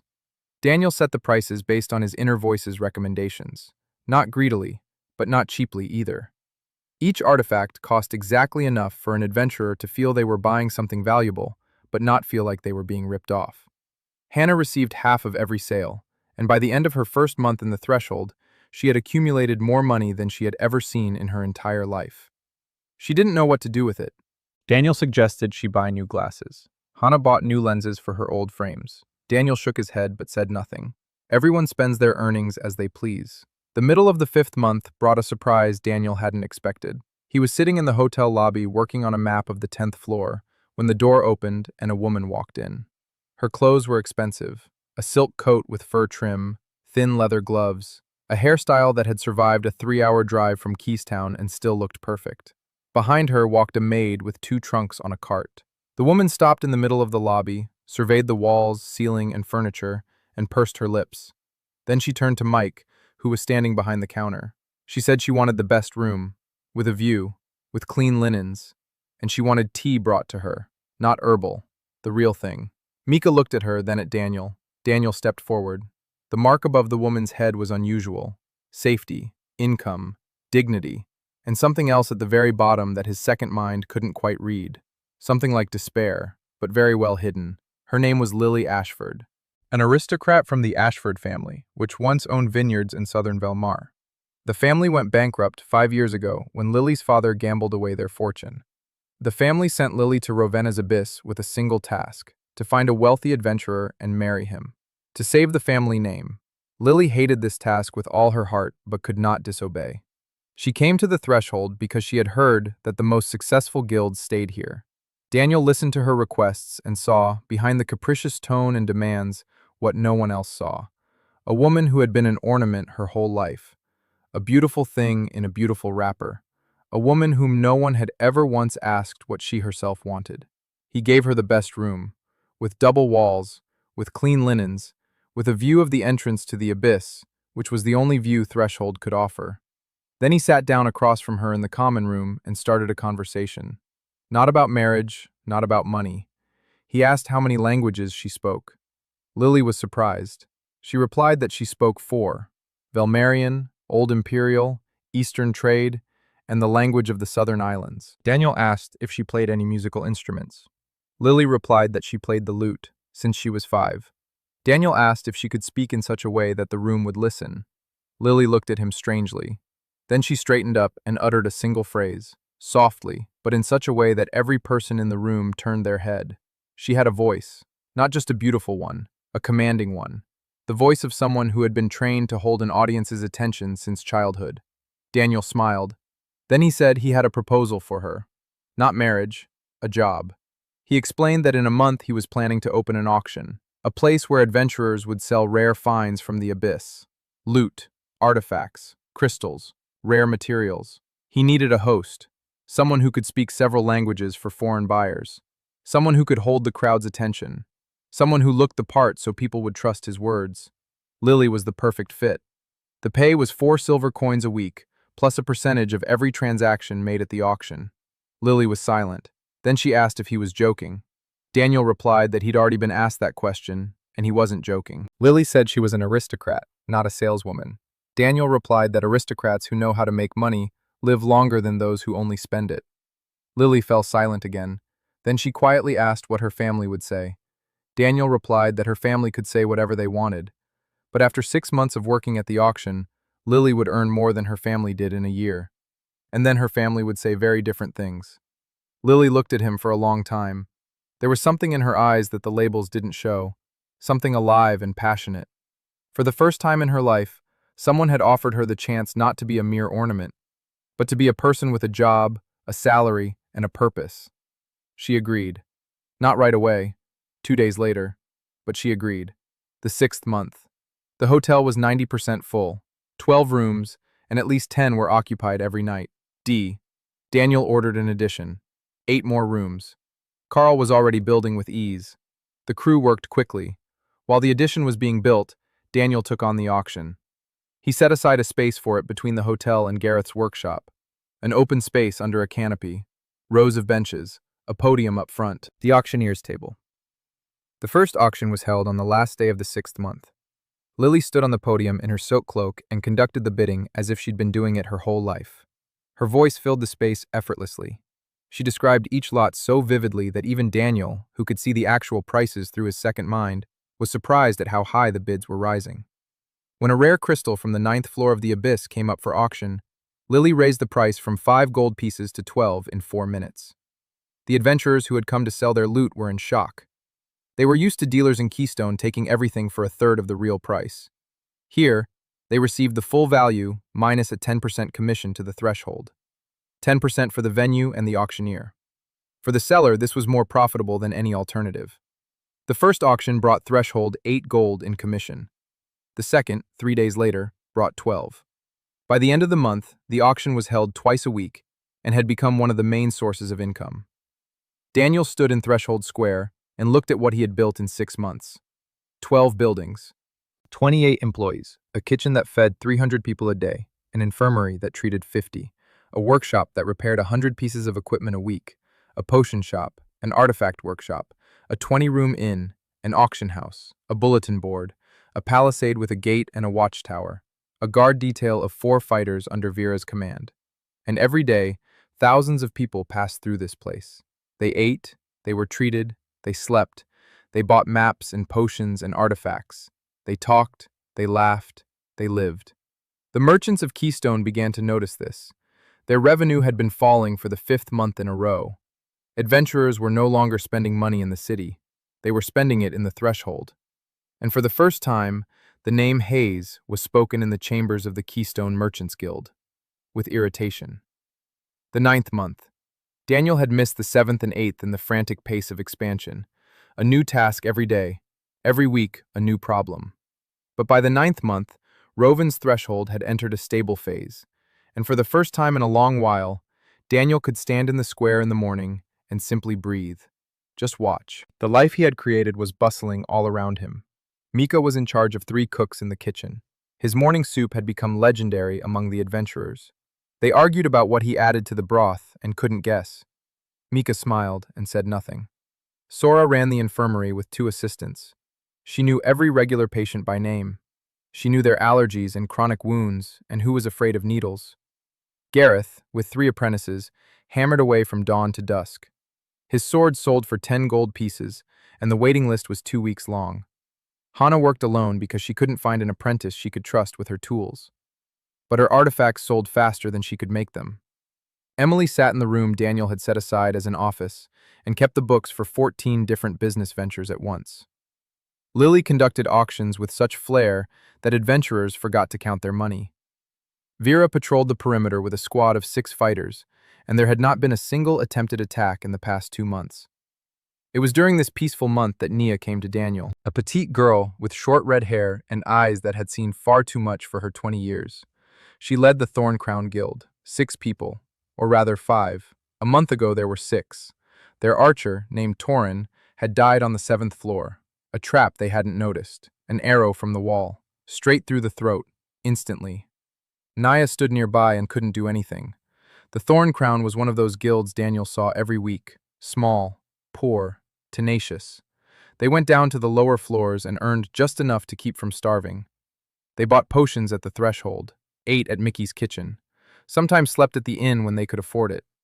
Daniel knew them by name, knew that Naya bought the cheapest potions, that their warrior, Marco, took a double portion of porridge because he shared it with the mage Rin, who never had any money, that their tracker, Cade, repaired his own gear because he couldn't pay Gareth. Naya came and asked for a deferment. Her voice was steady, but the mark above her head glowed red. Despair, grief, shame. They owed the threshold for 2 months' worth of potions, 4 gold pieces. They didn't have a single coin. After Torn's death, they couldn't go below the 5th floor. The loot from the 5th floor didn't cover their expenses. They were going into the red every week. Naya said they would pay. They would definitely pay. Just not right now. If Daniel gave them another month, they'd find a way. She said this and looked him in the eyes, and Daniel could see she didn't believe her own words. Not because she was lying, because she knew the math. 4 gold pieces, given their income, meant 3 months without food. Daniel looked at the Thorncrown's shopping list for the past 2 months. Emily slid the notebook toward him. The figures were as precise as ever. Daniel motioned Emily closer and whispered something in her ear. Emily raised her eyebrows. Then she nodded. 10 minutes later, Daniel walked over to Naya. He placed a small bag of coins on the table. He spoke quietly. This isn't a deferral, it's a refund. 3 months ago, Threshold had sold a batch of potions to the Thorncrown at an inflated price. There had been a shortage, and the markup had turned out to be unfair. This is the difference. Daniel is returning the overpayment, with apologies for only doing it now. In the pouch lay 4 gold and 6 silver coins, more than the debt. Naya took the pouch, untied it, looked at the coins. Then she looked up at Daniel. Her lips trembled. She wanted to say something but couldn't. She just stood there in silence. Then a tear rolled down her cheek. Then a second. She turned and left, quickly, almost running. Emily waited until Naya was gone. Then she said quietly that there had been no overcharge, that Daniel had just given them 4.5 gold coins and made up a story so Naya wouldn't feel indebted. Daniel replied that the story wasn't entirely made up. There really had been a shortage of potions that month, and prices were higher than usual. Emily said they were 10% higher, not 300. Daniel shrugged. He said accounting was a flexible science. Emily rolled her eyes but didn't argue. Then she quietly added that it had been a nice gesture. Daniel didn't reply. He watched Naya walk away and thought that 4 gold coins was the equivalent of 2 days' worth of kitchen revenue, and that those 4 gold coins would bring him more than any advertisement for any amount of money. He was right. A week later, the Thorn Crown passed the 6th floor, for the first time since Torn's death. Naya came to the threshold in the evening, dirty, covered in blood, but with eyes. She placed an object on the table in front of Daniel, small, a stone the size of a fist, dark blue, with shimmering veins inside. A rare ether crystal, valuable. His second mind assessed it instantly, 15 to 20 gold pieces. Naya said it wasn't for sale. It was a gift. Daniel said he couldn't accept it, that it was worth a fortune to a small guild. Naya shook her head. She said Daniel didn't understand. When someone gives you back your hope, you don't count the cost of the gift. Daniel took the crystal. It was warm, as if alive. The story of the Thorned Crown spread throughout all the guilds in the region in a matter of days. Not because Daniel told them, because Naya told them, because Marco told them at the tavern, because Rin told the mages Sora was treating. And suddenly it turned out that Rovena's threshold wasn't just a market. It was a place where people thought about you, where they remembered what you bought and how much you paid, where they'll refund the overpayment 3 months later because someone is watching over justice. The guilds that used to treat the threshold as just a convenience store began to treat it differently, like their own place, like home. Commanders came to Daniel and told him that if he needed help, he should just say so, that they would come. Not for money, because it was the right thing to do. The 10th month began with a visit Daniel hadn't expected. A carriage. A real carriage with a coat of arms. 4 horses, 6 escort riders in royal guard uniforms. The carriage stopped at the gates of the threshold, and a man stepped out. Short, heavy-set, in an expensive doublet, with a ring on every finger. The aura above his head was complex. Control, information, influence, and very well-hidden greed. His name was Lord Matthew Seymour, the king's advisor on trade affairs. He had come in person, from the capital, 3 weeks on the road, to see a place that, in 9 months, had generated more tax revenue than the entire city of Keystone. Matthew asked for a tour. Daniel showed him around personally. He showed him the kitchen, the infirmary, the workshop, the auction house, the hotel, the bulletin board. Matthew asked questions, lots of questions, smart questions. He asked about margins, about turnover, about the number of employees, about supply logistics. Daniel answered most of them. He dodged some. His second sense told him that Matthew wasn't just being curious. He was evaluating, calculating, figuring out how much the crown could squeeze out of it. After the tour, they sat down in the hotel's main hall. Mika served lunch. Matthew tasted the soup and closed his eyes for a second. Then he said it was the best soup he'd ever had outside the palace. Mika heard this and blushed to his ears. Then Matthew got down to business. He said the crown was impressed, that Roven's threshold was a phenomenon, and that phenomenon needed protection. Royal protection, in exchange for a share, 25% of net profits, monthly, plus the right of first refusal on all rare artifacts passing through the auction. Daniel listened, his business instincts working at full capacity. Matthew wasn't bluffing. The crown was behind him. Real power. Not 10 mercenaries in the night, but an army and the law. Matthew's ceiling for a share was 20%. His fallback line was 15. He wouldn't go below 15 without the king's permission. But he could get that permission if Daniel offered something more valuable than money. Daniel was silent for 30 seconds. Then he began to speak. He said that 25% was impossible, that even 15% would kill Threshold in 6 months because all the profits go back into expansion. But he was ready to offer something else. Not a share. A tax. A fixed monthly tax that Threshold would pay to the treasury like any other business. 50 gold pieces a month. This sum will grow along with the business. 75 in 6 months. 100 in a year. And the second part of the proposal. Daniel undertakes to supply any royal expedition to the abyss of Roven at cost. No markup. Provisions, potions, equipment repairs, maps, everything. The crown gets the best supplier in the region and doesn't spend a single coin beyond the actual costs. Matthew listened.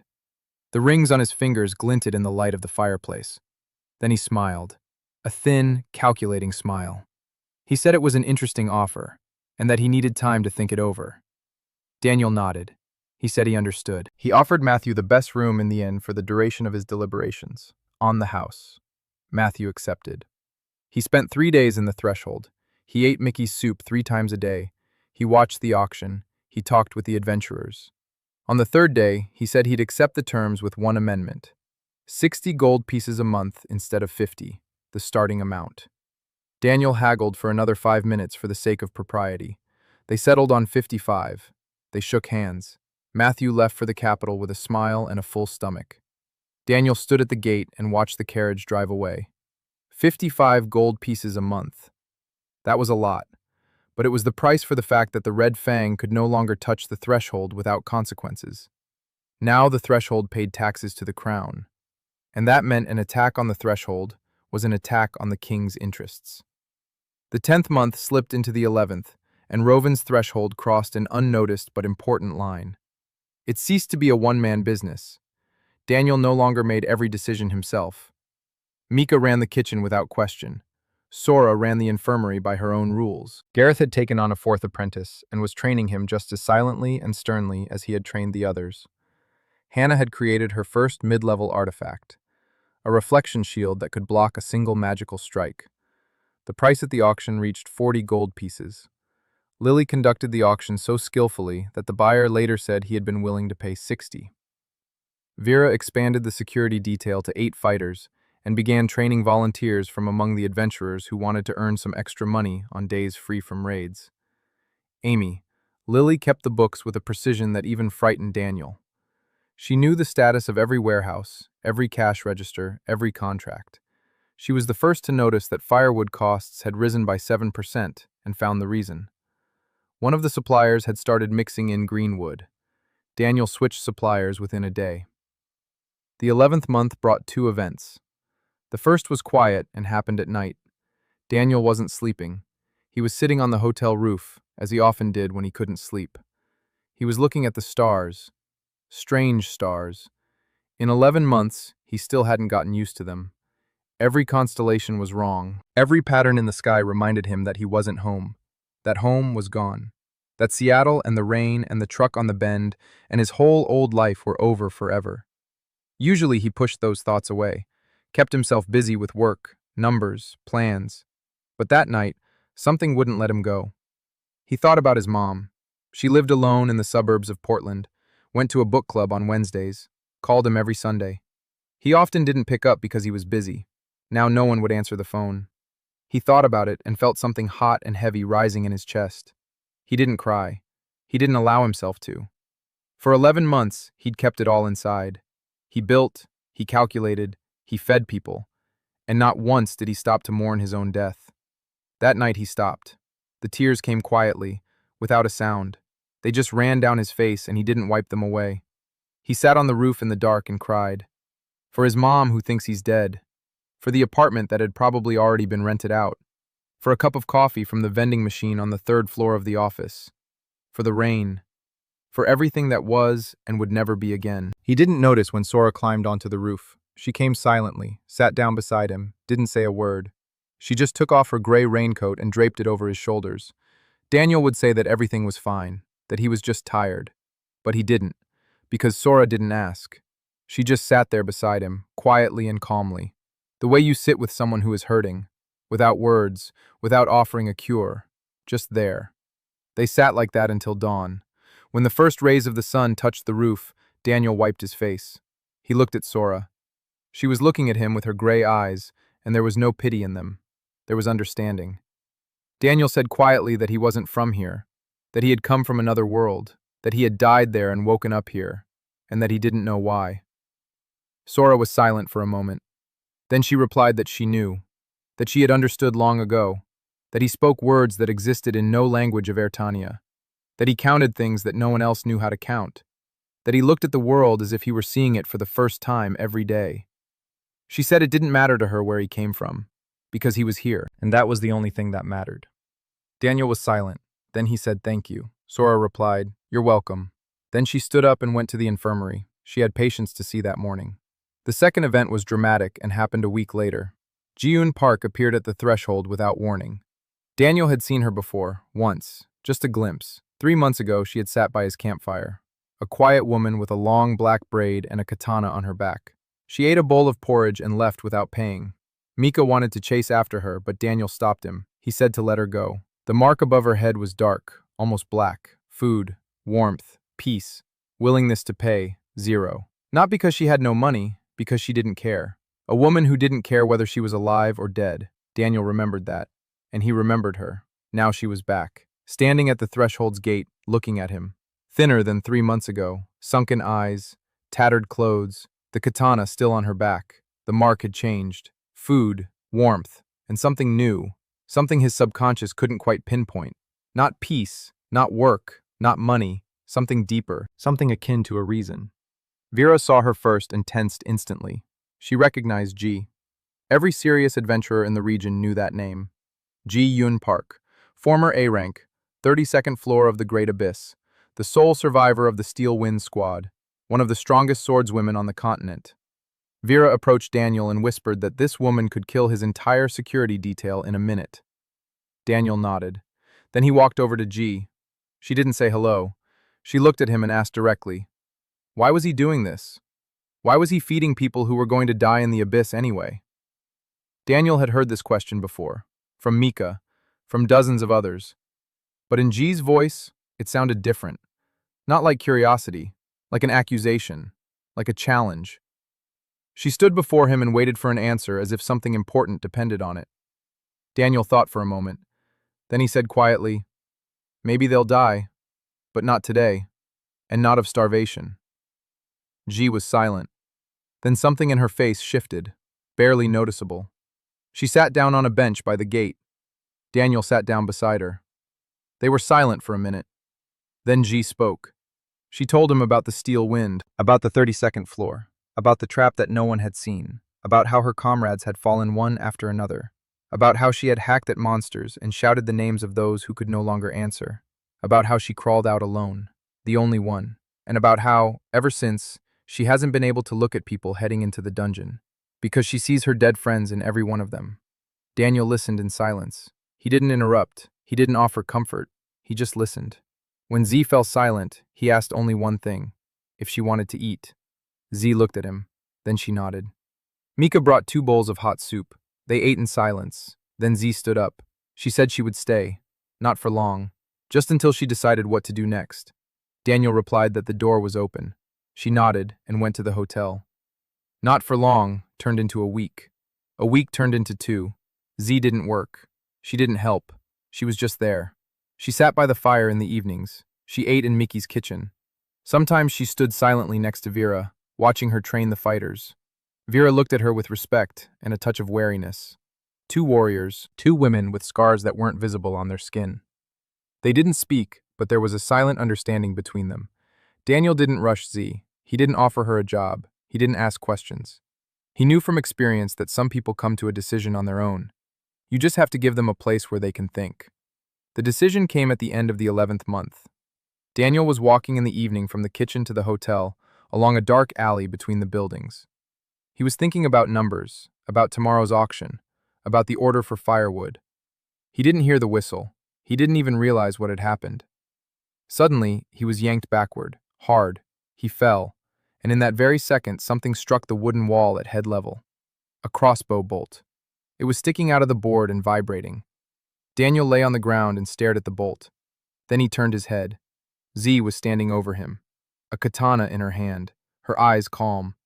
She wasn't looking at him but into the darkness beyond the palisade.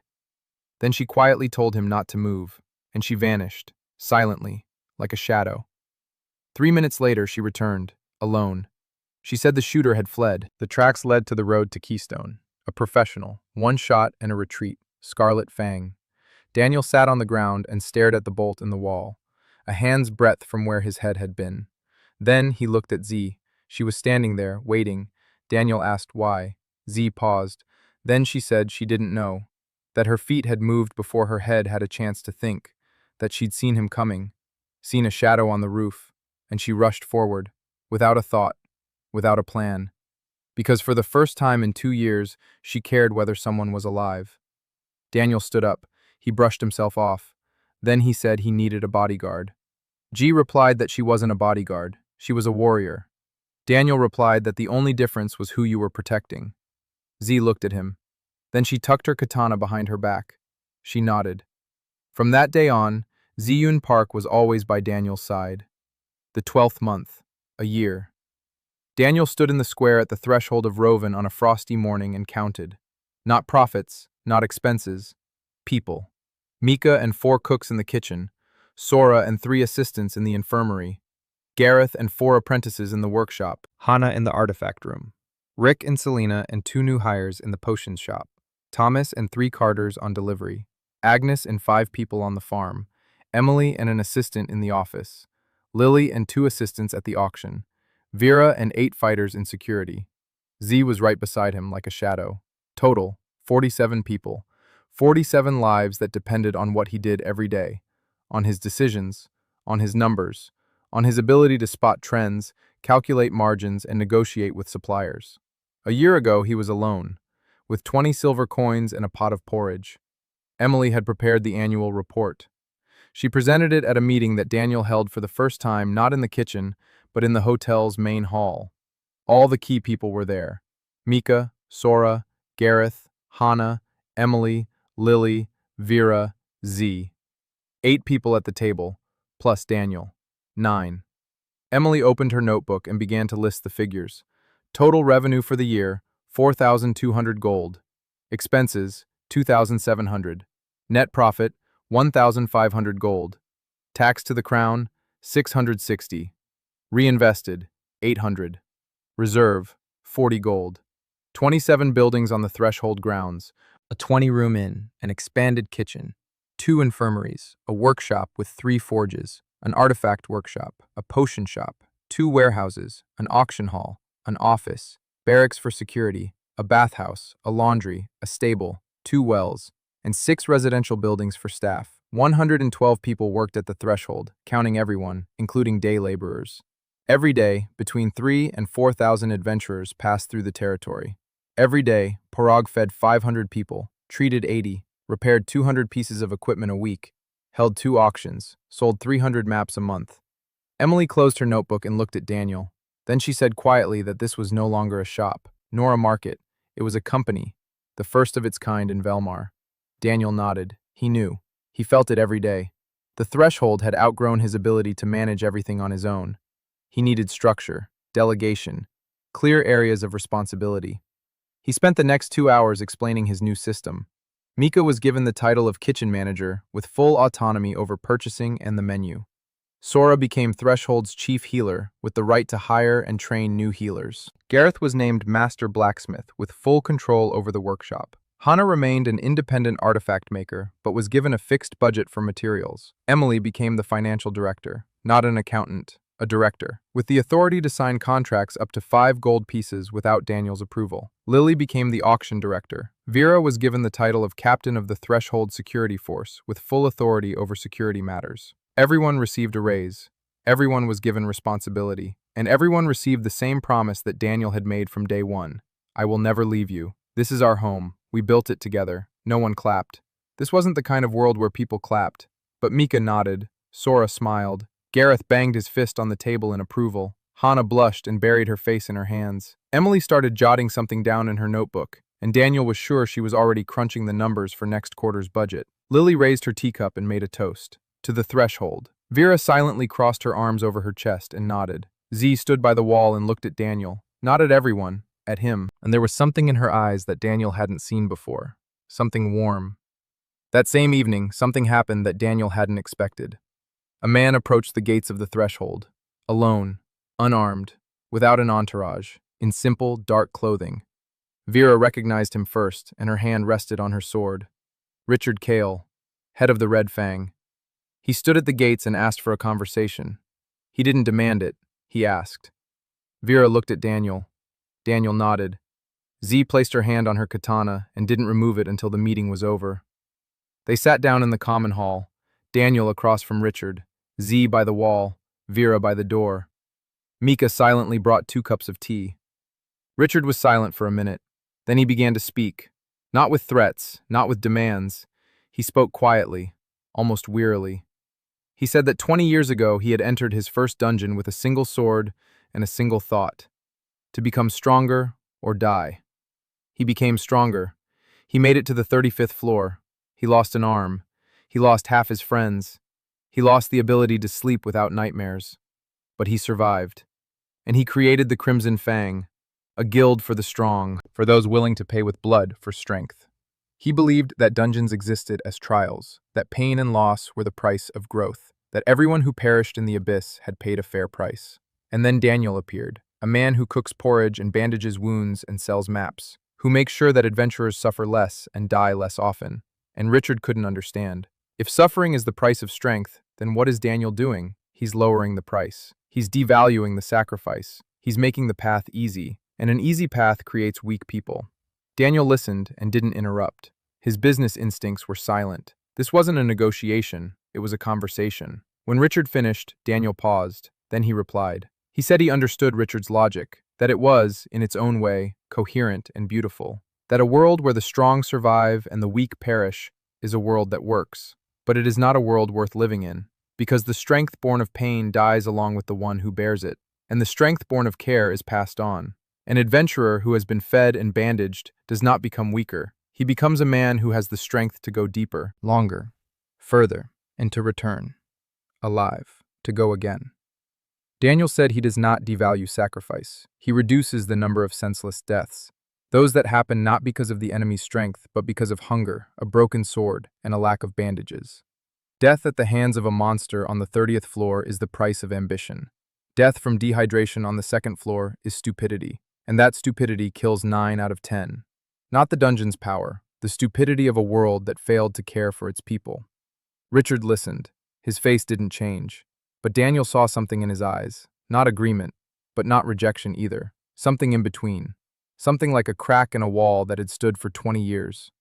Richard stood up, finished his tea, looked at Daniel and said he didn't agree, but that the threshold was safe today.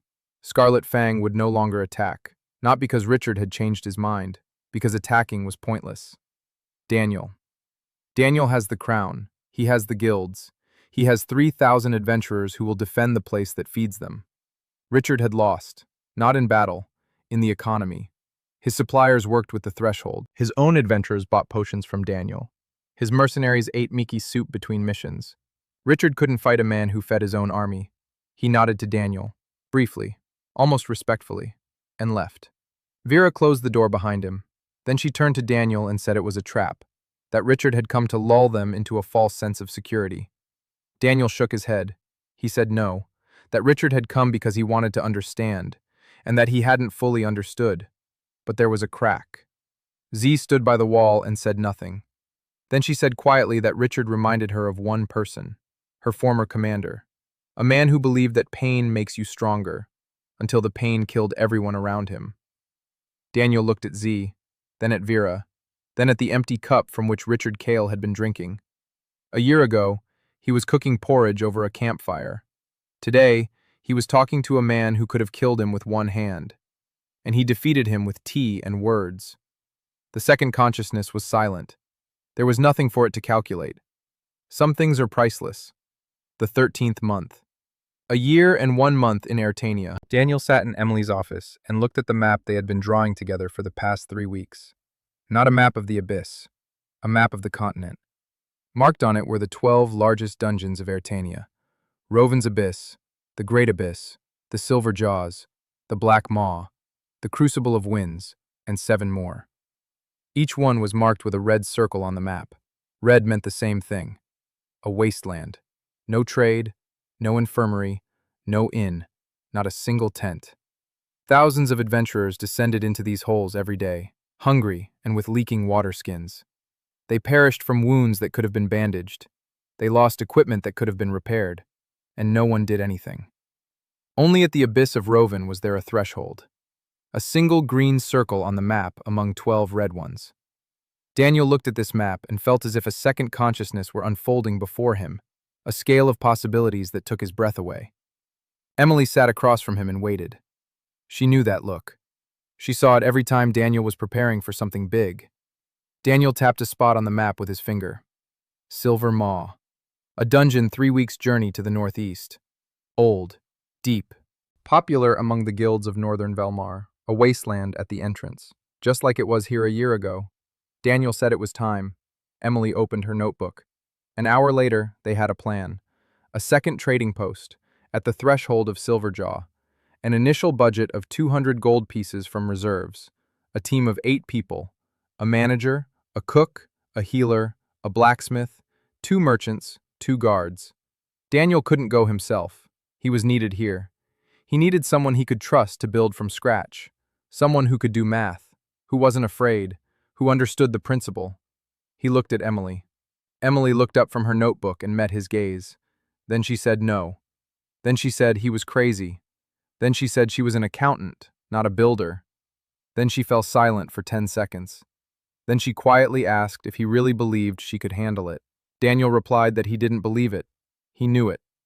Preparations for the expedition took 2 weeks. Emily assembled the team. A cook from Mika's apprentices, a healer trained by Sora, a blacksmith from Gareth's apprentices, all modeled after the threshold, all proven. A caravan of 3 wagons was loaded with supplies: oats, meat, potions, bandages, tools, tarpaulin for the first shelter. Daniel stood at the gate and watched as the caravan lined up on the road. Emily sat on the front wagon with a notebook on her lap. She looked pale but determined. Daniel approached. He said she had everything she needed: a head, a notebook, and 3 pencils. Emily snorted. Then she said quietly that she would miss him.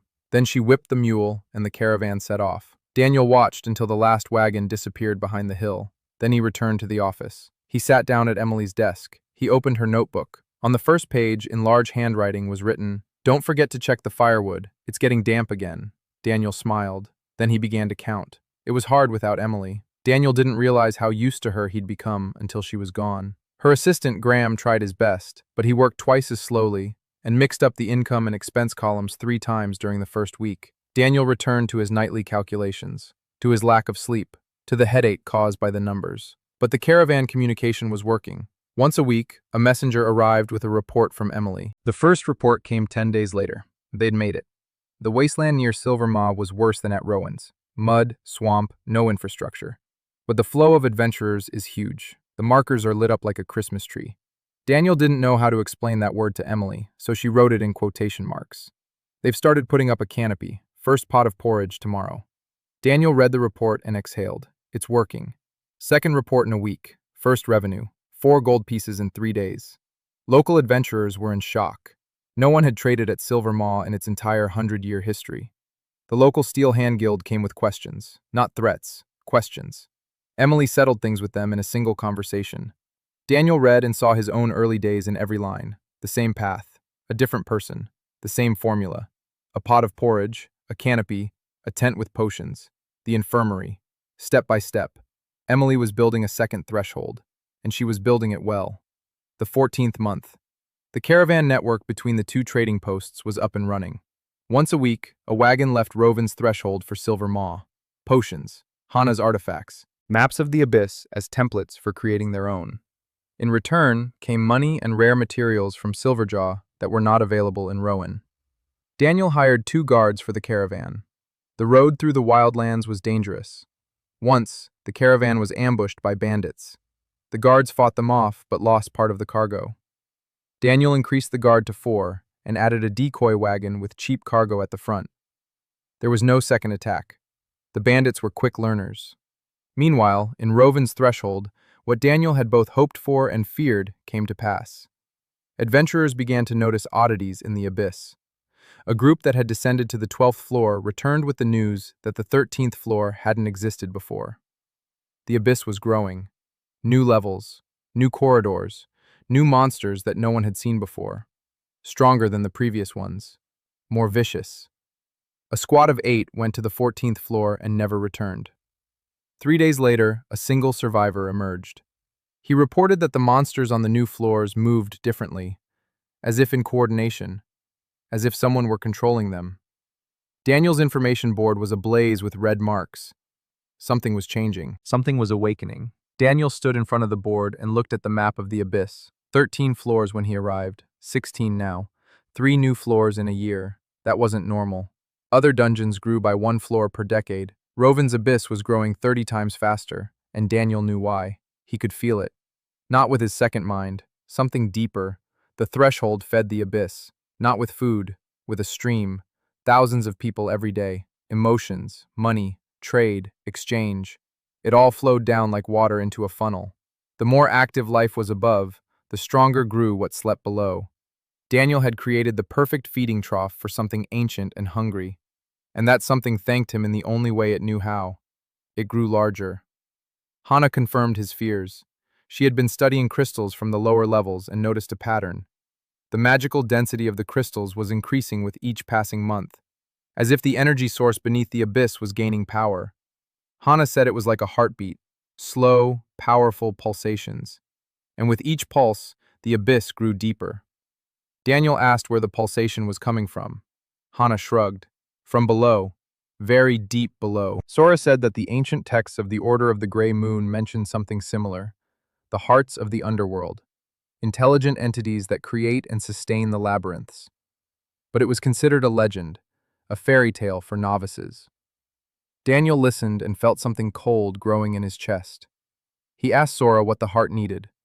Sora replied that according to legend, the heart needed movement. People, resources, emotions, us. Daniel closed his eyes. Movement, people, resources, exchange. That was a description of his business, a perfect description of Rovin's threshold. He opened his eyes and looked at his people. They were waiting. Then he said quietly that they needed to find out more. What was down there? Who was down there? And what it wanted. The 15th month, a year and a half. Daniel stood in the Keystone Library and read. He had spent 3 days here. Z stood by the door and kept silent watch. The librarian, an old man named Fenric, had at first tried to chase away the strange merchant who sat for hours poring over ancient scrolls. Then he got used to it. Then he began to help. Daniel was looking for anything related to the hearts of the dungeons. He found very little. Fragments of texts, legends, a single entry in Old Imperial that he read with the help of a dictionary. It spoke of the civilization of the Archons, a people who lived on the surface of Ertania thousands of years ago. They did not fight the dungeons. They created them. The dungeons were repositories, not of treasure, but of knowledge, power, memory. The Archons imbued each dungeon with a fragment of their mind, a heart, a living control center that maintained the labyrinth and preserved the creator's legacy. Then the Archons vanished. The records were cut short. No one knew why or where. The hearts were left alone. Thousands of years without masters, without purpose, without contact. They continued to function by inertia, creating floors, spawning monsters, feeding on the energy of those who entered. But that was not life. It was waiting. Daniel returned to the threshold with a heavy head. He convened a council. This time, not just the core team. He invited the commanders of the 5 largest guilds that worked constantly with the Abyss of Rovin. The Silver Wolves, the Stonehearts, the Crown of Thorns, the Dawn Shield, and the Steel Vine. 20 people in the auction hall. Daniel told them everything. About the Abyss's growth, about the new floors, about the pulsations, about the heart, about the Archons. The hall fell silent. Then the commander of the Silver Wolves asked directly, "Did that mean the threshold was to blame for the Abyss becoming more dangerous?" Daniel answered honestly, "Yes, not directly, but the threshold's activity feeds what lies below. More people, more trade, more exchange, more energy for the heart, more floors, stronger monsters." The hall buzzed. One of the commanders stood up and said that in that case, the threshold must be closed. If it is the cause of the problem, the solution is obvious. Vera placed her hand on her sword. Z stepped forward. But Daniel raised his hand, and the hall fell silent. He said that closing the threshold would change nothing. The abyss was growing even before it. More slowly, but it was growing. All dungeons grow. It is their nature. The threshold accelerated the process, but it did not create it. But here is what the threshold did create. Hundreds of people who used to die on the first floors now survive. Thousands of adventurers who used to enter the abyss hungry now enter well-fed and equipped. Sora's infirmary has saved more lives in a year than all of Keystone's healers combined. Rovin's eye maps have cut the death rate among newcomers by half. Closing the threshold means undoing all of this. It means killing people again through starvation and ignorance. The commander of the Silver Wolves sat down, in silence. The others were silent too. Because each of them knew that Daniel was right. Because each of them was alive thanks to what lay behind these walls. Daniel proposed something else. Not to close it, not to ignore it, to find out, to descend to the heart. Not with a sword, with an offer. If the heart is a rational being, then it can be spoken to. If it can be spoken to, then a deal can be struck with it. It was madness, and everyone in the hall understood that. The 40th floor, deeper than anyone had ever gone in the abyss of Roven. Deeper than most adventurers on the continent had ever ventured into any dungeon. Ji quietly said that she had reached the 32nd floor in the Great Abyss, and that after the 25th floor, every floor was a different world. Daniel nodded, then he said that he go alone, and that he wasn't asking anyone to go, only volunteers. The hall was silent for 5 seconds. Then Naya of the Thorn Crown stood up. A small, red-haired girl with eyes that had seen the death of a friend. She said she was going. The commander of the Silver Wolves stood up next, then 3 more. Then Z simply nodded because the question of whether she would go wasn't even up for debate. Vera crossed her arms and said that if Daniel thought he'd go down into the hole without her, he was even more foolish than she'd thought. Preparations for the expedition took a month. Daniel prepared it as he would prepare the opening of a new store, methodically, step by step, with supplies for every day, with an escape plan, with reserves. Hannah worked without sleep. She created 12 artifacts specifically for the expedition: amulets of protection, night vision rings, communication stones that allowed short messages to be transmitted between wearers at a distance of up to 100 paces. Gareth forged a lightweight breastplate for Daniel, not for combat, for survival, thin but sturdy. Mika stocked the caravan with food, dry rations for 20 days, flasks of clean water, concentrated broths in sealed clay pots. Sora put together a first aid kit for 40 people, potions, bandages, splints, antidotes for everything encountered on the known levels, and 10 vials of supreme healing potions that she had bought for gold through her old connections in the Order of the Grey Moon. The party gathered at the entrance to the abyss early in the morning of the 16th month, 24 people, 12 adventurers from the region's top guilds, Ji as the combat group commander, Vera as second in command, Sora as the healer, Hana with a bag of artifacts, Mika, who refused to stay above ground and volunteered to carry the supplies, and Daniel. No sword, no magic, just a notebook and a pencil. The others looked at him and didn't understand why he was going. What could a merchant possibly do in a dungeon on the 40th floor? Daniel didn't explain. He didn't fully understand it himself, but he knew he had to be there, that the heart had called him specifically, that everything had been leading to this from the very beginning. They began their descent. The first 10 floors passed quickly. Roven's eye maps worked perfectly. Every turn, every trap, every monster lair, everything had been marked and studied. Ji led the squad confidently and calmly. Her katana didn't leave its sheath until the 8th floor. On the 8th floor, they encountered the first serious monsters, creatures of stone and shadow, fast, strong. Ji cut down the first one with a single strike, and Daniel saw why she was called an A rank. She moved so fast that the eye couldn't keep up. Vera covered the flank. The guild fighters held their formation. Mika pressed himself against the wall with a bag of supplies and a pale face. Sora waited behind the battle line with potions at the ready. Hana activated a defensive artifact, and a translucent shield covered the rear group. The 10th floor, the 15th, the 20th. With each level, the darkness grew thicker, the air heavier, the walls pulsed. Daniel felt the pulsations throughout his body, rhythmic, deep, like a heartbeat. His second consciousness was behaving strangely. The markers above people's heads flickered and faded, but other markers appeared, above the monsters, above the walls, above the traps. Not needs, something else, a price. Every monster had a price, every stone in the wall, every crystal, as if the abyss itself were a giant marketplace and Daniel could finally see the price tags. The 25th floor was the turning point. Before that, the battle had been tough but manageable. After the 25th, everything changed. The monsters stopped attacking chaotically. They waited. You chose their moment. They attacked the weak points in the formation. 2 Silver Wolf fighters were wounded on the 26th floor, and Sora used 4 vials of superior healing in a single battle. Ji fought silently and effectively, but Daniel could see from her face that she was remembering. Every floor brought her closer to the place where she had lost everyone. On the 28th floor, Daniel made a decision.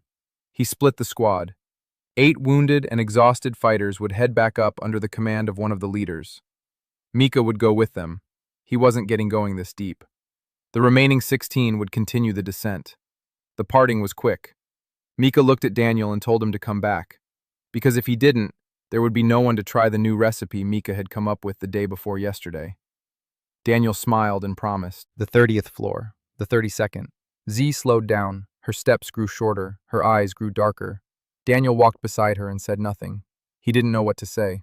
Somewhere on these floors, 2 years ago, 6 people she loved had died. The walls pulsed more strongly. The floor vibrated. The crystals on the walls glowed a bright blue, and Daniel saw a price in each one. A huge one. A single crystal like that was worth more than the entire threshold. A second voice screamed, "Take it! Sell it! A fortune!" But Daniel didn't touch a single one. He felt it was wrong, that the crystals weren't there to be taken. They were part of something bigger. On the 35th floor, they found the first message. The wall in the huge hall was covered with symbols, not runes, not letters, trademarks. Daniel recognized them instantly. Symbols of exchange, scales, hands shaking, stylized coins. All of it had been carved into the stone thousands of years ago. The Archons had left a message, and the message was in a language that only one person in this squad understood. Daniel. His second mind translated it instantly. "You have come. We've been waiting." Sora stared at the wall, her hands trembling slightly. She said she could feel magic. Ancient, powerful, not hostile. Hana walked up to the wall and placed her palm on the stone. Then she pulled her hand away. She said the stone was warm, alive, and that energy similar to blood flows inside it. 37, 38. 2 fighters refused to go any further. Not out of cowardice, out of common sense. The pressure on these floors was physical. The air weighed on their shoulders like a wet blanket. Every step required effort. Daniel let them go back upstairs. 14 remained. On the 39th floor, the monsters vanished, completely. Empty corridors, silence, only the pulsing, louder than ever. The walls were breathing. Daniel felt every beat of that giant heart in his bones. Vera walked ahead with her sword drawn, every muscle taut. Z walked beside Daniel. Her hand rested on the hilt of her katana, but her face was calm. She had made it through her 32nd floor. She had gone further, and she hadn't broken. Daniel saw this and felt something akin to pride. Not for himself, for her. The 40th floor. They stepped into a hall, huge. The dome of the ceiling was lost in the darkness. The floor was smooth as glass. In the center of the hall stood a stone. No, not a stone. A crystal. The size of a person. Dark blue with golden veins. It pulsed. Slowly. Rhythmically. Each pulse reverberated through the walls, floor, and ceiling. The heart of the abyss of Roven. Daniel stood at the edge of the hall and looked at it. The second consciousness exploded. Marks covered the crystal like a second skin. But these were not prices or needs. These were words. The trading mind translated them instantly. "You finally come. I've waited so long." Daniel took a step forward. Vera grabbed his shoulder. He gently removed her hand. Said it was for him. Took a second step. A third. A 10th. He stood before the heart, alone. In the center of the hall, 40 stories deep beneath the surface of the world that had become his home. The crystal pulsed, and Daniel felt it as a living being. Ancient, lonely, infinitely lonely. He placed his hand on the crystal, and the world vanished. He stood in the void, not in darkness, in emptiness. The difference is enormous. Darkness is the absence of light. Emptiness is the absence of everything. No floor, no walls, no sound, no smell. Only him and the voice. The voice had no sound. It came straight into his head, through his second consciousness, through the trading mind, in a language Daniel understood better than any other, in the language of deals. The heart spoke. It told its story, not with words, with images, with numbers, with streams. The Archons created it 4,000 years ago, not as a weapon, not as a trap, as a node, a point in the network through which the life streams of an entire civilization flowed. Resources, knowledge, emotions, energy. The heart managed all of this just as Daniel managed his threshold. It distributed, it optimized, it cared. Then the Archons left. No one knows where. Maybe they died. Maybe they went so far away they can't return. The heart was left alone, without streams, without people, without purpose. 4,000 years. It kept working because it didn't know how to stop. It created floors. It spawned monsters. It attracted people. But people came only to take. Crystals, artifacts, loot. They gave nothing in return. They didn't create streams. They didn't trade. They didn't build. They came, killed, and left. And the heart slowly faded away, and then Daniel appeared. The heart sensed him on Earth, a moment before death, a soul who saw the world as a network of streams, who understood exchange not as taking, but as mutual benefit, who built not fortresses, but markets. The heart reached across the abyss between worlds and caught him in the last split second, between the truck's impact and the darkness, not from a living body, from a dying one. That meant there was no turning back. Daniel is no longer on Earth. His body is dead. His mother received a call from the police. His apartment was sealed off. His life is over. Daniel stood in the void and felt this truth wash over him. Cold, final, absolute. He knew it. He'd suspected it from day one. But knowing and hearing confirmation are two different things. Tears came, and he didn't stop them. He wept in the void before the ancient entity that had pulled him from death and cast him into a foreign world. He wept for everything he had lost. And in the void around him, something tightened, as if the heart too felt the pain, his pain. When the tears stopped, Daniel wiped his face. He looked into the void and asked a question. What does it want? The heart answered. It wants the same thing it has wanted for 4,000 years, to be a node, to be the center of the currents, to be needed, but not like now, not feeding on the random energy of adventurers who don't even know it exists. It wants a partner, a successor to the Archons, someone who will manage the currents consciously, who will build a network, not one threshold but 10, 20, in every dungeon, connected by caravans and trade and exchange. A living network that would bind the hearts of all the dungeons of Airtania into a single whole, as it was under the Archons. Daniel listened and felt the scale of what was being offered to him. It wasn't an offer to become richer. It was an offer to become the infrastructure of the world, to become the road along which life flows, to become the one who cares for every node, every flow, every person in this network. Daniel was silent for a long time. Then he asked what the price was. Every deal has a price, the heart replied. The price is simple. Rovin's abyss will stop growing uncontrollably. The heart will take control of its growth. The monsters on the new floors will grow weaker. The dungeon will become safer. But in return, Daniel must maintain the flow, not expand it endlessly, maintain it, trade, exchange, care. People who come not only to take but also to give. If the flow stops, the heart will begin to fade again. And a fading heart is an unpredictable heart. Monsters will break out onto the surface. Floors will collapse. Thousands of people inside will die. Daniel understood. It wasn't a threat. It was reality. Just as real as the fact that a store that stops receiving supplies dies. And when it dies, everyone who depended on it suffers. Daniel reached out into the void. He said one word.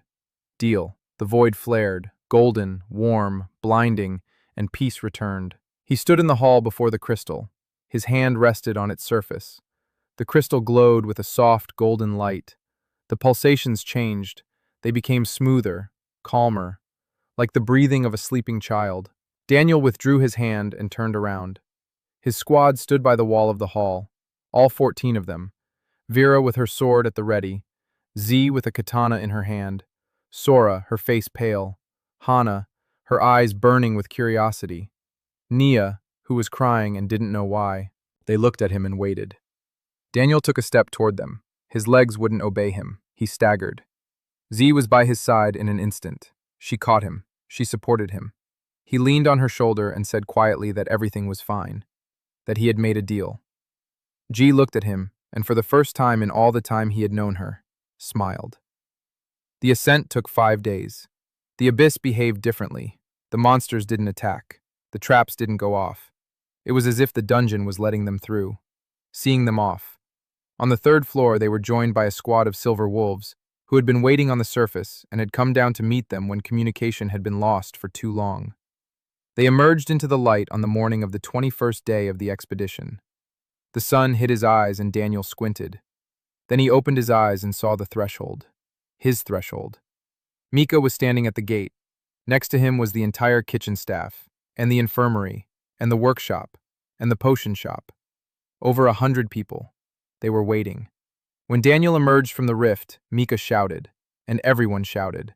It wasn't an organized reception, not a ceremony, just people who had been waiting and finally saw that he was alive. Winter came early that year. Snow fell on the roofs of Rovin's threshold on the first day of the 20th month, white and silent. Daniel stood in the square and watched as snowflakes settled on the auction house sign, on the hotel roof, on Gareth's anvil, which the old man hadn't had time to bring under the awning. 4 months had passed since the expedition to the Heart. The abyss had kept its promise. New floors had stopped appearing every month. The monsters on the lower levels had weakened. The mortality rate among adventurers had dropped by a third in a single quarter. Sora kept track of the statistics and showed Daniel the numbers every week. Fewer dead, more returning, more alive. But winter brought something else. The caravan from Keystone had been delayed for the 3rd day in a row. The roads were snowed in. Daniel looked at the emptying storerooms and did the math. 5 days' worth of food, 3 days' worth of potions, 4 days' worth of firewood if they rationed it. Usually that was enough. But people were heading toward the threshold. Lots of people. Not adventurers, refugees. From Keystone. The city had closed its gates. Daniel learned this from a messenger who had fought his way through the snow on an exhausted horse. Rovin's abyss had unleashed a wave, not monsters, energy. A magical pulsation had rippled through the earth and destroyed a section of Kalestone's city wall.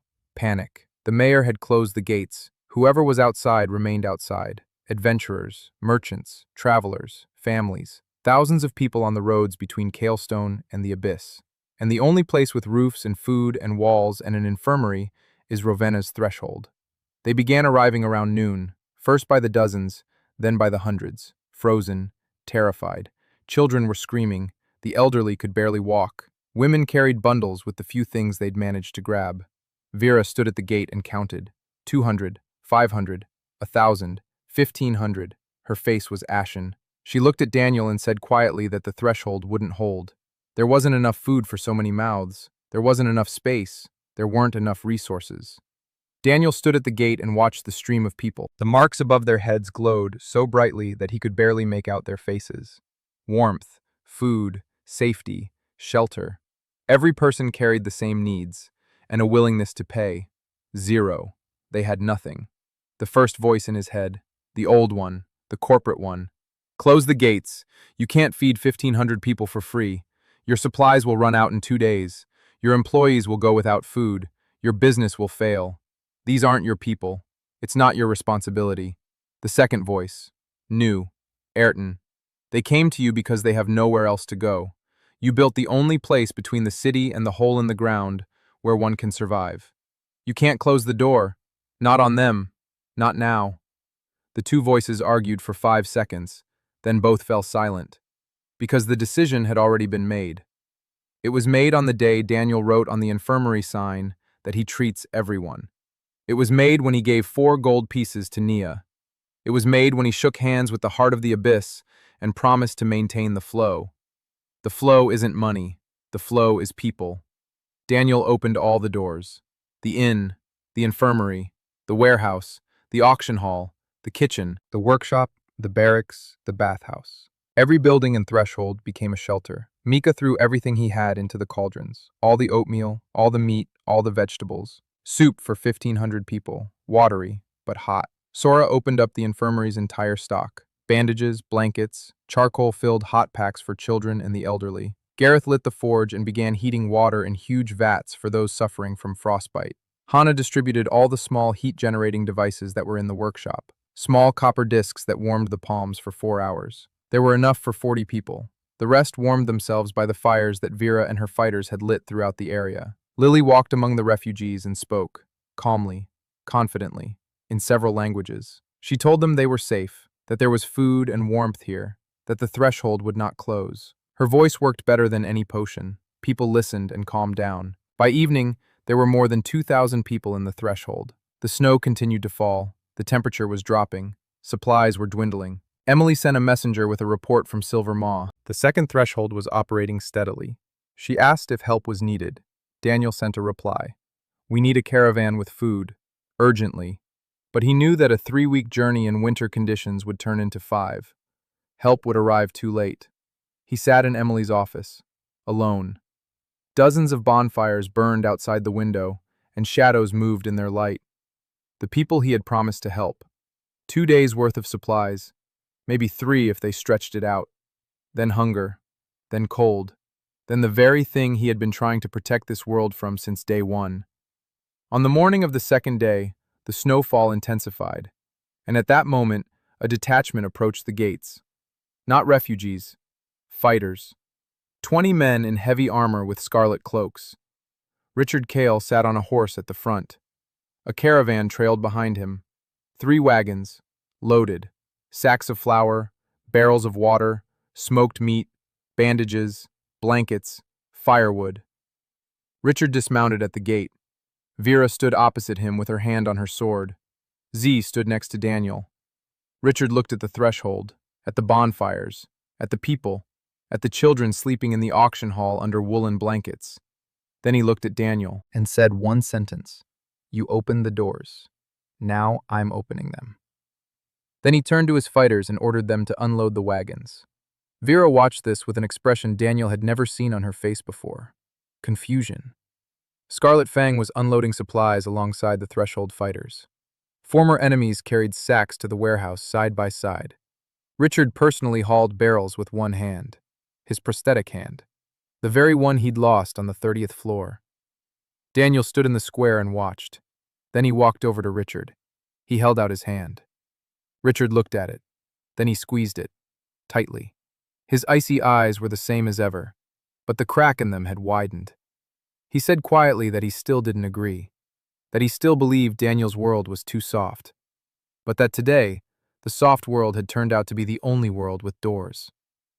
Daniel replied that this was enough. Richard nodded. Then he went to help Mika in the kitchen. Mika looked at the adventurer lord with the prosthetic leg, who was silently cutting carrots on his cutting board, and decided not to ask anything. Red Fang's supplies lasted 4 days.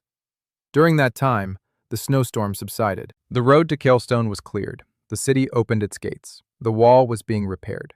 The refugees began to leave, slowly, a few dozen at a time. Everyone who left passed by Daniel, and many stopped. They said thank you. Some cried. One old man said that in 70 years of life, he had never once seen a merchant open his doors for free. Daniel replied that that was what doors were for. The old shaked his head and walked away. By the end of the week, the threshold was empty. Just the adventurers again. The usual rhythm again. Mika was cooking soup. Sora was bandaging wounds. Gareth was hammering away. Lily was preparing the auction. Vera was checking the palisade. Hannah didn't leave the workshop. Emily was far away, but her messengers came every week. Z stood next to Daniel, as always, silent, close. That evening, after the last refugee had left, Daniel received a letter, an envelope bearing the royal seal. A messenger in uniform had ridden in especially. Daniel opened the envelope and read it. The King of Velmar was bestowing a title upon him. Not a knightly one, not a noble one, a new one created specifically for him.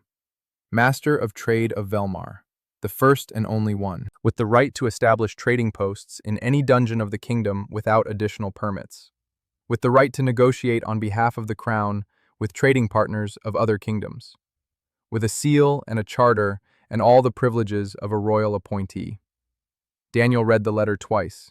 Then he folded it and put it in his pocket. Then he climbed onto the hotel roof. Night, the hotel roof.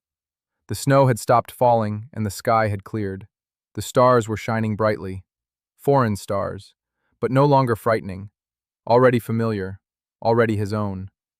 Daniel sat on the edge of the roof and looked at his city. At Rovin's threshold. 27 buildings, over 100 employees, thousands of people every day. The second threshold at Silver Maw. Soon the third, the fourth, the fifth. A caravan network that will bind it all into a single whole. A living infrastructure of care stretching across the entire continent. 2 years ago he died, on the wet asphalt in Siddle. His last thought was about meeting with a supplier. A strange last thought, but the right one, because that was exactly what defined who he was. A man who thought about deliveries, about flows, about how goods get to those who need them. The heart of the abyss saw this and chose him. Out of billions of souls, him, footsteps on the stairs, not alone, several. Daniel turned around. Sora was climbing onto the roof. Behind her, Z, quiet, as always. Sora was carrying a cloak, that very same gray cloak she had draped over his shoulders that night when he first cried on this roof. She sat down on the left, draped the cloak over his shoulders. Z sat on his right, close. Her shoulder brushed against his. The katana lay on her lap. 3 people on the roof, silent, under strange stars. Then a door slammed downstairs. Emily's laughter. She was back. She'd arrived yesterday with a caravan from Silver Maw, thinner, tanned, with a notebook full of numbers and eyes full of stories. Her voice carried from the courtyard. She was arguing with Lika, something about the cost of firewood. Daniel smiled. Some things never change. The sound of hammering drifted from Gareth's workshop. The old man had been working late. He was doing that more and more often, not because he had a lot of orders, because he liked it, because a hammer in his hand was life. And Garrett's life had returned to him on the day Daniel walked into his ruined workshop and asked if he could teach him. A scent wafted from the kitchen. Mika was baking something. Rolls. With cinnamon. The very same cinnamon that Daniel had bought from Emily on the first day they met. Mika baked them every evening. For the team. For the family. The light in the window of Hana's workshop. She was working, as always.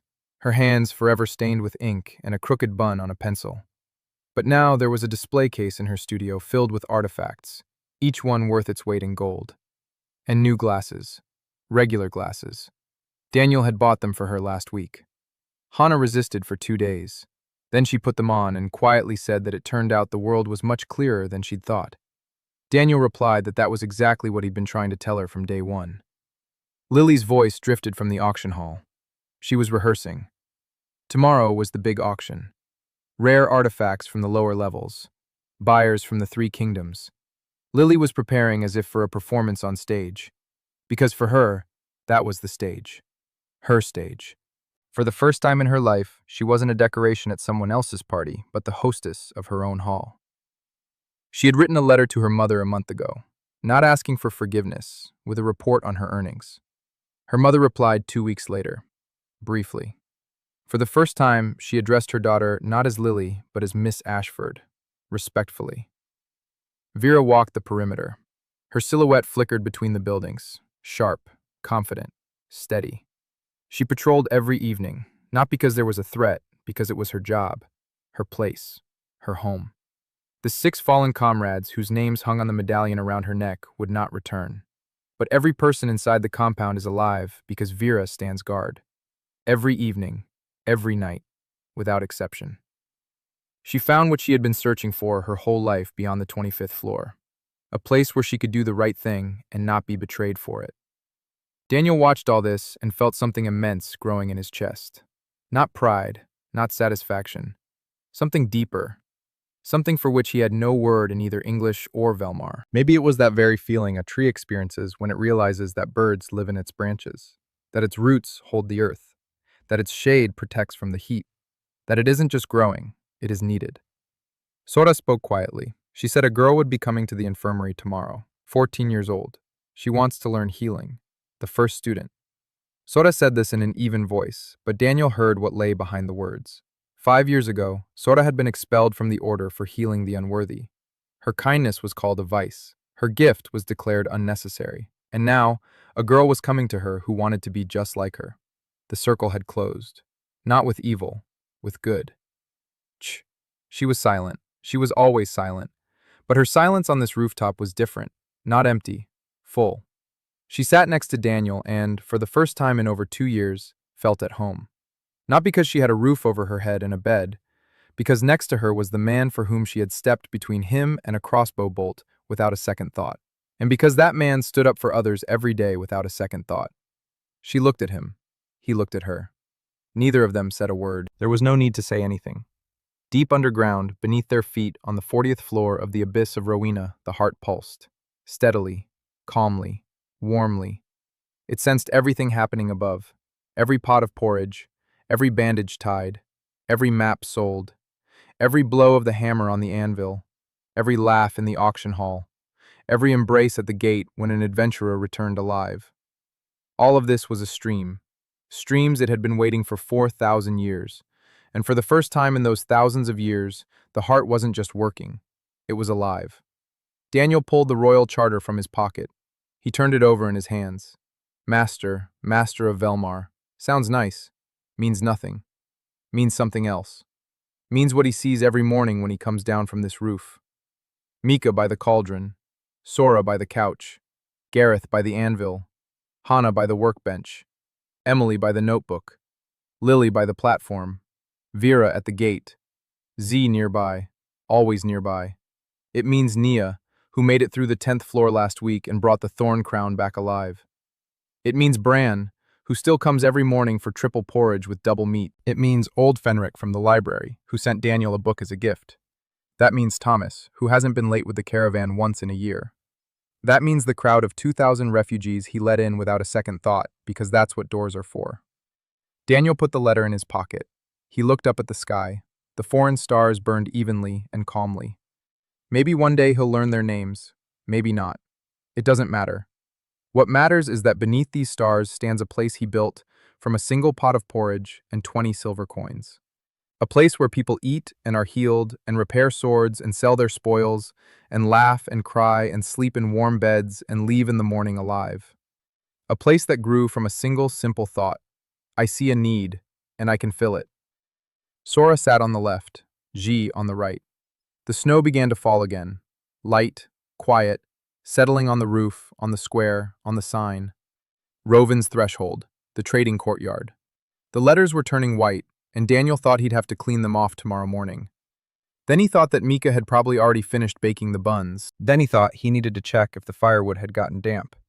Then he stopped thinking. He just sat there, on the roof of his house, under the falling snow, in a world that had become his world, among people who had become his people. And somewhere deep underground, the ancient heart took a breath. Steady, warm, alive. For the first time in 4,000 years, it didn't have to wait. Because finally, there was someone to live with.